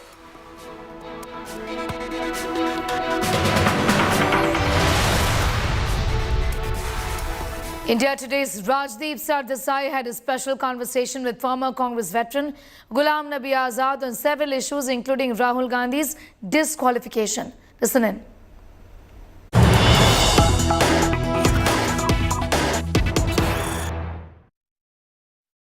My first question, Ghulam Nabi Azad ji, is slightly out of the syllabus. यानी इस किताब में नहीं है. कोई भी politics में सब सिलेबस में ही है. अच्छा चलिए. So you know it's the political hot button issue of the day. Rahul Gandhi's disqualification. Oh my God. What do you can't say oh my God when I said that question. I mean now आप आजाद हैं. अब आपको क्या डर है? What is your view on Rahul Gandhi's disqualification? What do you think? Do you think it's the right thing that's been done? The manner in which it's happened, 2 years for criminal defamation and being virtually removed from parliament? What's your view? First of all, मैंने oh my God इसलिए कहा, कल 14 interview दिए मैंने print media के, आज 11 दिए. सब शुरू करते हैं राहुल गांधी, अडानी एंड मोदी. मैंने कहा यार इतनी बुक है, उसमें उसके अलावा भी तो पूछो. यही 24 घंटे आप टेलीविजन पे भी चलाते हो और लोग थक गए, और यही यहां से भी करते हो. कुछ नया बुक में तो इंदिरा गांधी भी है, राजीव गांधी भी है, पंजाब भी है, कर्नाटक भी. उन पर भी आएंगे, पर आप इस पर बताइए कि राहुल गांधी की डिस्क्वालिफिकेशन. जब राहुल गांधी की डिस्क्वालिफिकेशन हुई थी, मैंने उसी दिन जम्मू में स्टेटमेंट दिया था कि ये बिल्कुल गलत है. मैंने कांग्रेस पार्टी छोड़ी हूं, लेकिन मेरी ऑब्जेक्टिविटी कभी गई नहीं है. बुक लिखने में भी बराबर मैंने अपनी ऑब्जेक्टिविटी जारी रखी है. जो कांग्रेस ने अच्छे काम किए हैं उसकी सराहना की है, जो नहीं किए हैं उसका विरोध किया है. मोदी साहब ने भी जो अच्छे काम किए उसकी सराहना की है, जो खराब काम किए हैं उसके बारे में भी कहा. तो ये पर्टिकुलर राहुल गांधी जी का ये गलत. और आज राहुल गांधी ने आज 12 साल बाद महसूस किया. हमने 12-13 साल पहले जब हम कैबिनेट में थे तो हमने तो ऑर्डिनेंस लाया था. हमने ऑर्डिनेंस लाया था कि ये किसी न किसी वक्त हमारे ही खिलाफ ये हथियार इस्तेमाल होगा. ये सोचना कि हम पूरी उम्र भर हम ही हुकूमत करेंगे. रियल पॉलिटिशियन वो है कि हर वक्त तैयार रहना चाहिए कि दूसरी पार्टी भी हुकूमत कर सकती है. और उस वक्त उन्होंने वो काट दिया, फाड़ के फेंक दिया ऑर्डिनेंस. तो आपने विड्रॉ क्यों कर दिया ऑर्डिनेंस उस समय जब आप कैबिनेट में थे? आप कहते no we are not withdrawing. Rahul Gandhi तो कैबिनेट में भी नहीं थे. हाँ, वो कैबिनेट में नहीं थे. अब कैबिनेट की कमियां आप सब जानते हैं ना. सब कितनी जानते हैं? नहीं जानते हैं. नहीं जानते हैं तो बहुत वीक कैबिनेट थी. फिर कहूंगा करना चाहिए था उन्हें. करना चाहिए था. हाँ, और आज राहुल गांधी बच जाते. आप कह रहे हैं कि उस समय 2013 में cabinet should have stuck to the decision of the ordinance on the cabinet should and Rashtrapati and Prime Minister should have not bowed before the Rahul Gandhi, because he was not part of the cabinet. They should have not listened to him. Manmohan Singh should not have bowed before Rahul Gandhi. No outsider except the Rashtrapati has to overrule the decision of the cabinet. Rashtrapati is the only one, no other person. So that was a wrong thing on the part of the Congress party, of which I was also a cabinet minister. But unfortunately, collectively we decided keep mum. And what has happened? No, but you see, you're now saying all this 9 years later. Why did you keep mum then? तब आप बोल लेते Rahul Gandhi is wrong. लेकिन जिसने कहा था ये ठीक है, वही सबसे ज्यादा चलाता है. हम तो नहीं चला रहे. उसी जिसने काटा था उसी पर तो अप्लाई हुआ. नहीं, मेरा आपसे सवाल है, why didn't you all speak out more strongly then? अरे he should have realized, खुद किए तुमने अपनी दीवारों के सुराख, खुद किए तुमने अपनी दीवारों के सुराख. अब अगर कोई झांक रहा है तो शोर कैसा?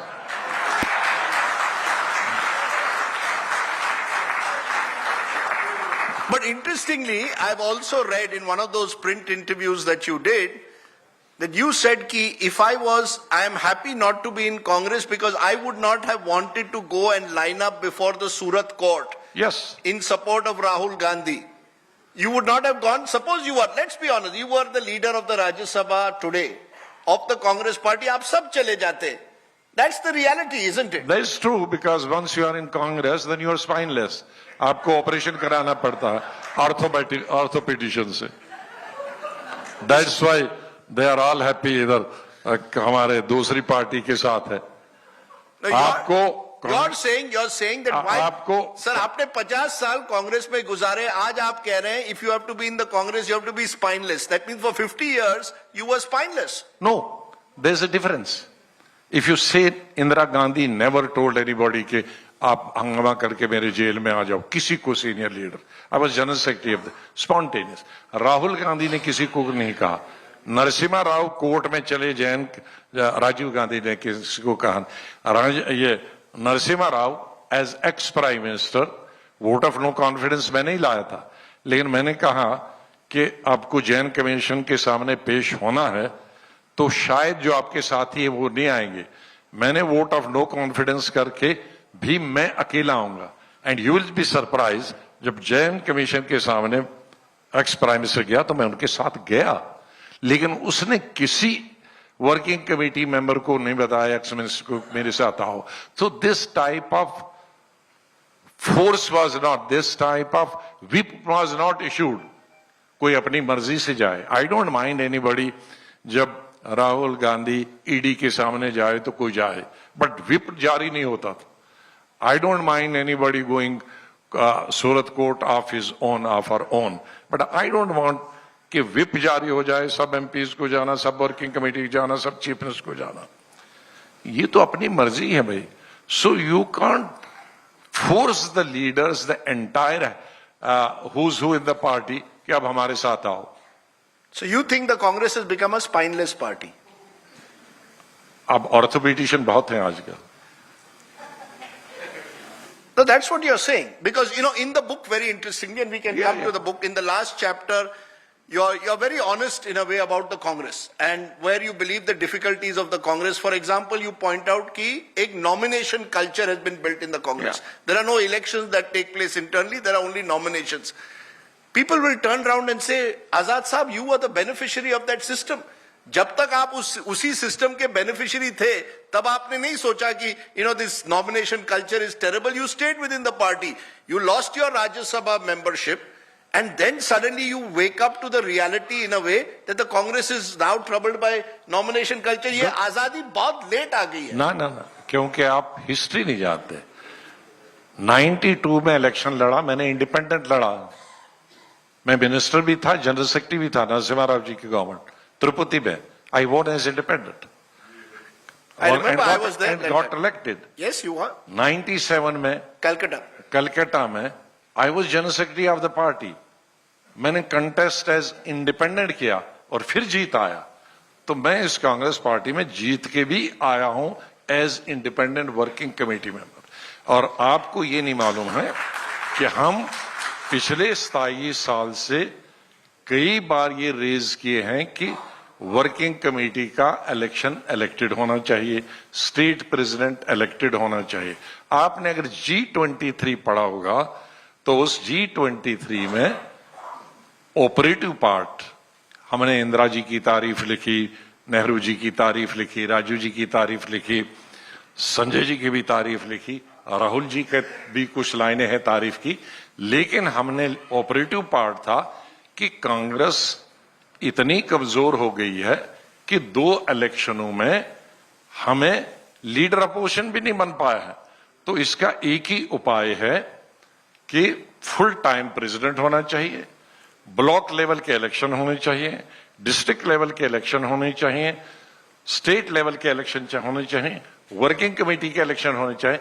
और ये सब इलेक्शन 25 साल पहले हुए हैं और अभी तक 5 दफा हो जाने चाहिए थे election. This was letter and what were reaction of that letter? कहा कि ये 23 लोगों का लेटर ये मोदी ने लिखा है। इसी द पॉइंट। तो ये बीमारी जो है ये लेटेस्ट बीमारी है, ये पुरानी बीमारी नहीं है। पुरानी बीमारी में इलेक्शन होते थे, इंदिरा गांधी के वक्त में इलेक्शन होते थे, राजीव गांधी के वक्त में इलेक्शन होते थे, नरसिम्हा राव के वक्त में इलेक्शन हुआ और केसरी जी के वक्त में इलेक्शन हुआ। तो जब मैं बेनिफिशियरी था तो तब ये सब होता था and I was general secretary and I ensure Dwivedi ji यह है उन दिनों मैं ही ऑर्गेनाइजेशन का जनरल सेक्रेटरी भी होता था, तो इसलिए इलेक्शन भी होते थे। ये बीमारी एडहॉक बीमारी अब यह है कि बिल्कुल इलेक्शन नहीं कराना है, क्योंकि इलेक्शन करने वाले की ताकत ज्यादा होती है, नॉमिनेटेड वाले की स्पाइन नहीं होती है। He can be shifted any time. But Mr. Azad, I know that you wrote the letter, G23 letter, and we'll come to that in a moment, in 2020. But from 1999 to 2020, for 21 years, while Sonia Gandhi ji was the Congress president, there were no elections. Did you in those 21 years ever tell Mrs. Gandhi, let's have elections, we must stop this ad hoc nomination culture? Almost every time, in every working committee, in every election. Every 5 years. And what was the response? करेंगे, चलता है जैसे response कहता है, जब नहीं करना हो तो 20 रिस्पांस होते हैं। Okay. Because in the book, interestingly, lot of praise for Indira Gandhi, lot of praise for your friendship, lot of comment on your friendship with both Sanjay Gandhi and Rajiv Gandhi. Interestingly, a lovely story of how you virtually persuaded Rajiv Gandhi to enter politics. A lot of praise for Mrs. Sonia Gandhi as well. But Rahul Gandhi is the elephant in the room. Is that right? That what eventually led, let's now be very clear. Because kitab mein you don't go as far, so today you can go even further than the book. Is Rahul Gandhi the reason why Ghulam Nabi Azad is not in the Congress today? Let's be very clear. Yes. And not me alone, at least few dozen, both young and old. Why? That he must know, and the world knows, and the parliament knows why we are getting 48-50. What is the difference according to you from the politics? Because you've seen politics from Indira's age, and as I said, some of the most wonderful nuggets in the book are from that era, really, the Indira Rajiv era to the Rahul Gandhi era. What is the difference between Rahul Gandhi, Sonia Gandhi, Rajiv Gandhi, Indira Gandhi? What does he Indira Gandhi, I have worked with her both in organization and in the government. I have been junior minister with her for 3 years and also both in organization. Indira Gandhi was 24/7 politician. Okay. Rajiv Gandhi was one of the most reluctant, leader and prime minister. But once he decided to jump into the fray, he was, I think, 24 hours or far less for him. Because I have worked even 20 hours with him, just 4 hours sleep. Sonia Gandhi? Sonia Gandhi, to a great extent, you have to give some concession to a lady. She worked hard. But I wish Rahul Gandhi would have worked 1/50th of Indira Gandhi or Rajiv Gandhi, he would have been succeeded. Just in one word. 1/50th. Since elections are likely to be held in Jammu and Kashmir, could be, as we discussed the other day, possibly as early as May, June, July. Farooq Saab, be ready. Or the elections could be as late as next year with the Lok Sabha. If a situation arises that you are in a position where you either need the BJP support or you could give the BJP support to form a government, are you ready for that? Why do you say so? मैं पूछ रहा हूं आपसे. No, there are so Because many there is other a belief- parties also. There is a belief. We have had alliance with NC number of times. Yes. We have had an alliance with PDP. Why are you jumping to the gun that only with BJP? No, is there a possibility? No, how do you think? You know, the BJP maximum seats could be 25. That means there are another 65 seats. नहीं, उनको 25 मिले और आपको समझ लीजिए 20-22 मिलते हैं. अरे लेकिन 65 और सीटें हैं ना, उनका अलायंस हो सकता. No, I ask you one last time. No. Is there any possibility, or are you? Is the BJP untouchable? Is Mr. Modi untouchable for Ghulam Nabi Azad politically? These days, nobody in politics, nobody is untouchable for anybody. Nobody is. NC had alliance when it was need of the hour with BJP. PDP had an alliance with Modi. So they are hardcore regional parties from Kashmir. I'm hardcore, I'm not a regional like PDP, NC. I have been all through a nationalist outlook and nationalist party said this. So, when there was a time, they had to do that. And where did Mufti Saab go wrong and Farooq Saab did not go? Why Mufti Saab is being blamed for going? Because during the assembly elections, he said कि भाई Congress party BJP के साथ नहीं जाएगी, लेकिन उनको valley में 3-4 सीटें आती हैं, तो इसलिए ये मोदी का क्या मुकाबला. एनसी बड़ी पार्टी है, लेकिन ये पहले अटल जी के साथ गए हैं, ये फिर मोदी के साथ जाएंगे. तो एक ही पॉलिटिकल पार्टी है, वो है मेरी पार्टी. मुफ्ती साहब ने कहा जो बीजेपी को बानहाल क्रॉस नहीं करने देगी, क्योंकि बानहाल से कश्मीर शुरू होता, तो वो मुफ्ती है, मैं नहीं अलाउ करूंगा. तो इसलिए दूसरी पार्टी का कोई भरोसा नहीं ये मोदी के साथ जाए. मैं अकेला हूं, इसलिए आउट ऑफ नथिंग ही उस सपने में भी नहीं सोच सकता उसको 30 सीटें मिली, और वो सबसे पहले गोद में बैठ गया बीजेपी की. इसलिए लोग माफ नहीं करते, in spite of the fact कि मैंने अपना सो मोटो स्टेटमेंट दे दिया विदाउट इवन आस्किंग फारूक साहब एंड उमर साहब.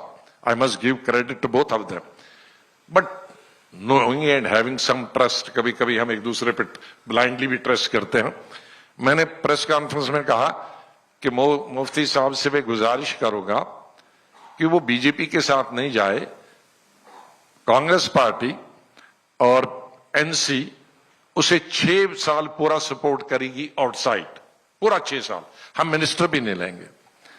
और उमर अब्दुल्ला ने उसको खाली रेडियो पे ही मेरा स्टेटमेंट सुना, ही डिड नॉट कंफर्म, वो जाके लेटर भी दिया गवर्नर को. इज इट राइट फारूक साहब कि हम सपोर्ट करेंगे? But inspired that our support, because हम दोनों का नंबर मिलाकर 30 हो जाता था, वो बीजेपी 25 ही थे, और हम मंत्री भी मन भी नहीं मांग रहे थे. बीजेपी ने तो डिप्टी मिनिस्टर और हाफ से ज्यादा मिनिस्टर लिए, हम दोनों मिनिस्टर भी नहीं मांग रहे थे, लेकिन तो भी उन्होंने रिजेक्ट किया. तो इसलिए उनको माफ नहीं करते. इन्होंने वो इलेक्शन से पहले नहीं प्रॉमिस किया, क्योंकि इलेक्शन के बाद आप क्या परिस्थिति होती है, क्या होता है, और आप ये कहो कि हिंदुस्तान में जो पार्टी 10 साल से रूल कर रही है वो अनटचेबल है, आज तो अनटचेबिलिटी कानूनन मना कर दी है, ऑफेंस है. Okay, so I'm going to say the headline is. So इसलिए headline is Ghulam Nabi Azad says Mr. Modi and the BJP are not untouchable after the next I'm saying that in politics, I know, don't do the mischief.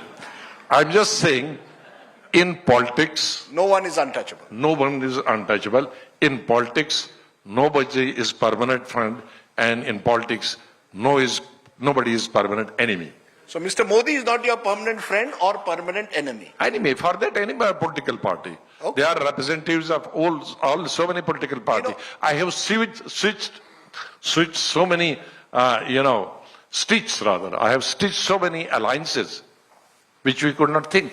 I have stitched an alliance with DMK and opposing AIIMS. The next time I myself stitch an alliance with AIIMS, with Jayalalitha, and against contested against DMK. In fact, the wonderful thing about your political career, and I don't know how many people know this, correct me if I'm wrong, that you have been a general secretary or in organizational positions in each of India's states and union territories. Am I correct? 100%.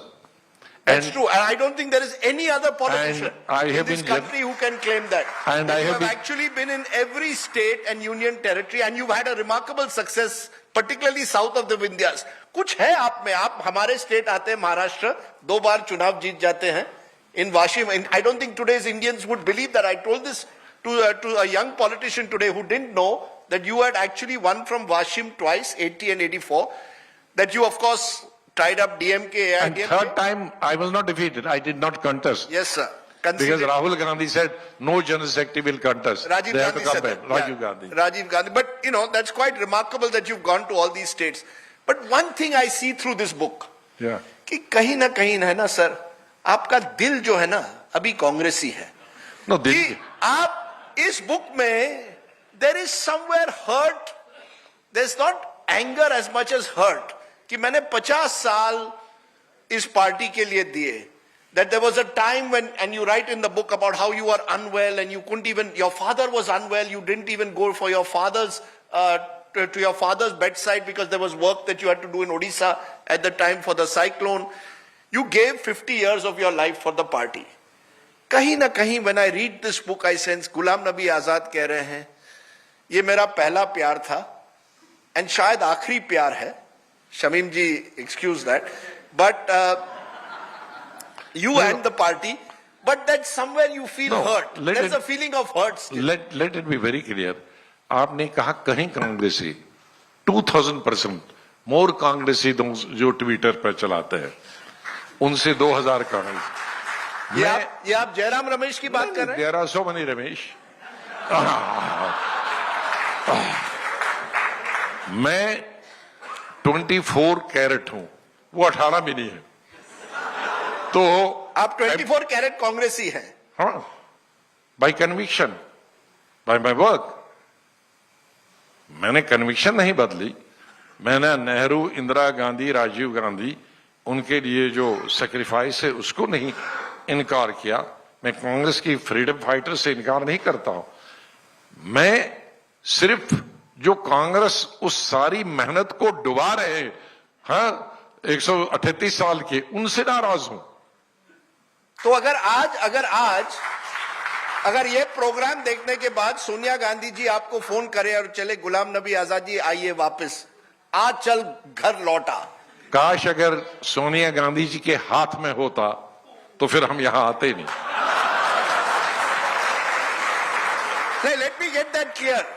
Let me get that clear. You are saying Sonia Gandhi cannot decide on whether Ghulam Nabi Azad should come back to the Congress? No, she cannot. और अगर decide भी करेगी, she cannot guarantee Ghulam Nabi Azad का होगा क्या कांग्रेस में आके. Can Mallikarjun Kharge do that, Congress president? Suppose he calls you up. Oh, no way. So Rahul Gandhi will have to call you up. I think it's too late. Too late?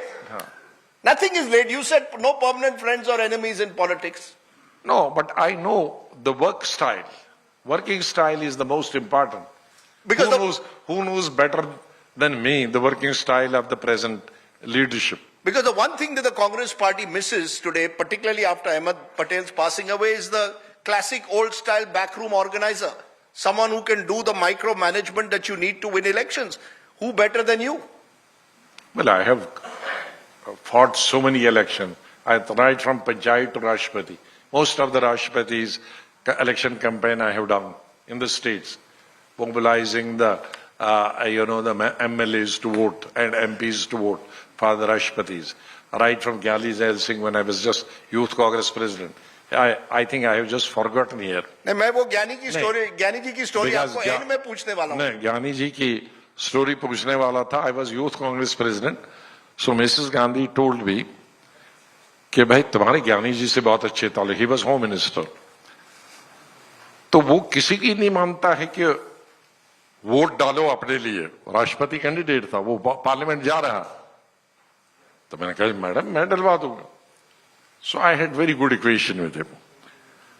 मैं अपनी गाड़ी में गया, विजय मेरा driver था, घर में बैठा था. तो मैंने कहा जी सरदार जी गड्डी बीच बैठो. इसी तरह से he was राष्ट्रपति, उसका वोट होना था. कहीं किधर जाना मैं कि मेरे नाल लालना पार्लियामेंट वोट पाऊं. तो कहना मैं तो सिक्योरिटी छड़ दी थी, लंच खान गए. तो मेरी गड्डी है ना, हले तो राष्ट्रपति नहीं बने हुए. राष्ट्रपति रिजल्ट के बाद बनोगे. तो बाहर चर्चा हो रही थी पार्लियामेंट दे कि राष्ट्रपति MP है, वो अपनी वोट नहीं पाਉਂਦਾ तो ਅਸੀਂ क्यों पाइए है कि वो अपना वोट नहीं डाल रहा तो हम क्यों डाले. अच्छा कहते हैं. मैंने कहा किधर गड्डी. मैंने कहा गाड़ी में ले गया, वोट डलवाया. लास्ट में वापस लाया, मैंने इंदिरा जी को फोन किया, मैंने vote डलवाया. Thank you very much, Ghulam Nabi Azad ji. You are truly.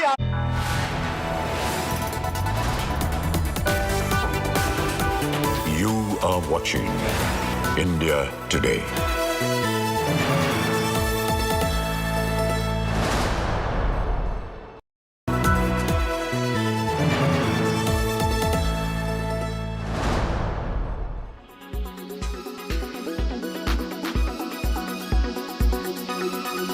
Arnab, after Jio's telecom price wars, what's the Reliance game plan in the FMCG space? Given the kind of action that is happening in the market, because Reliance has already invested over $1.1 billion in acquisition of brands and partnerships as per a recent report, and it is expected by Morgan Stanley and JP Morgan that it is going to invest another $4 billion in over the next 3 to 5 years, which is equivalent to 33,000 crore in today's currency terms.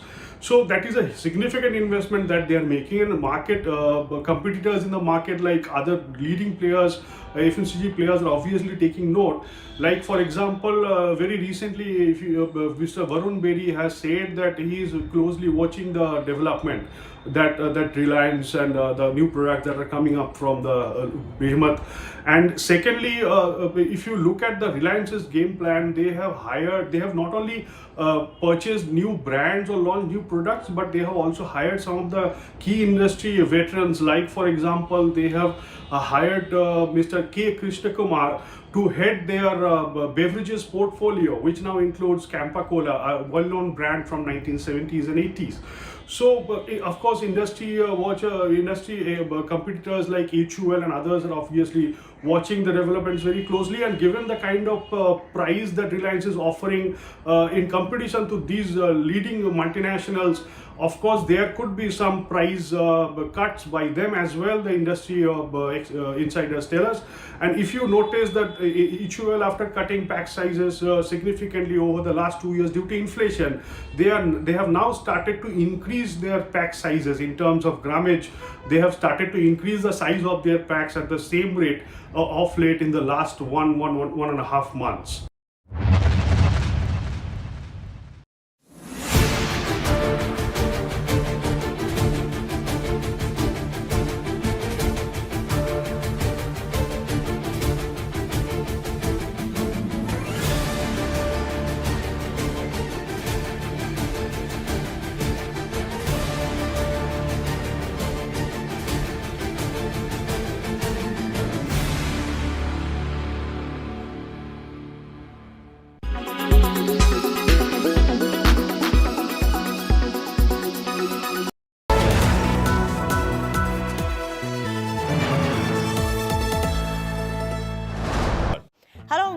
watching our special broadcast. I'm Dipali Patel. In the next 30 minutes, we will talk only and only about the icon star Allu Arjun, who not only completed 20 years in the showbiz like a fire, but also has been ruling his 40s with his swag.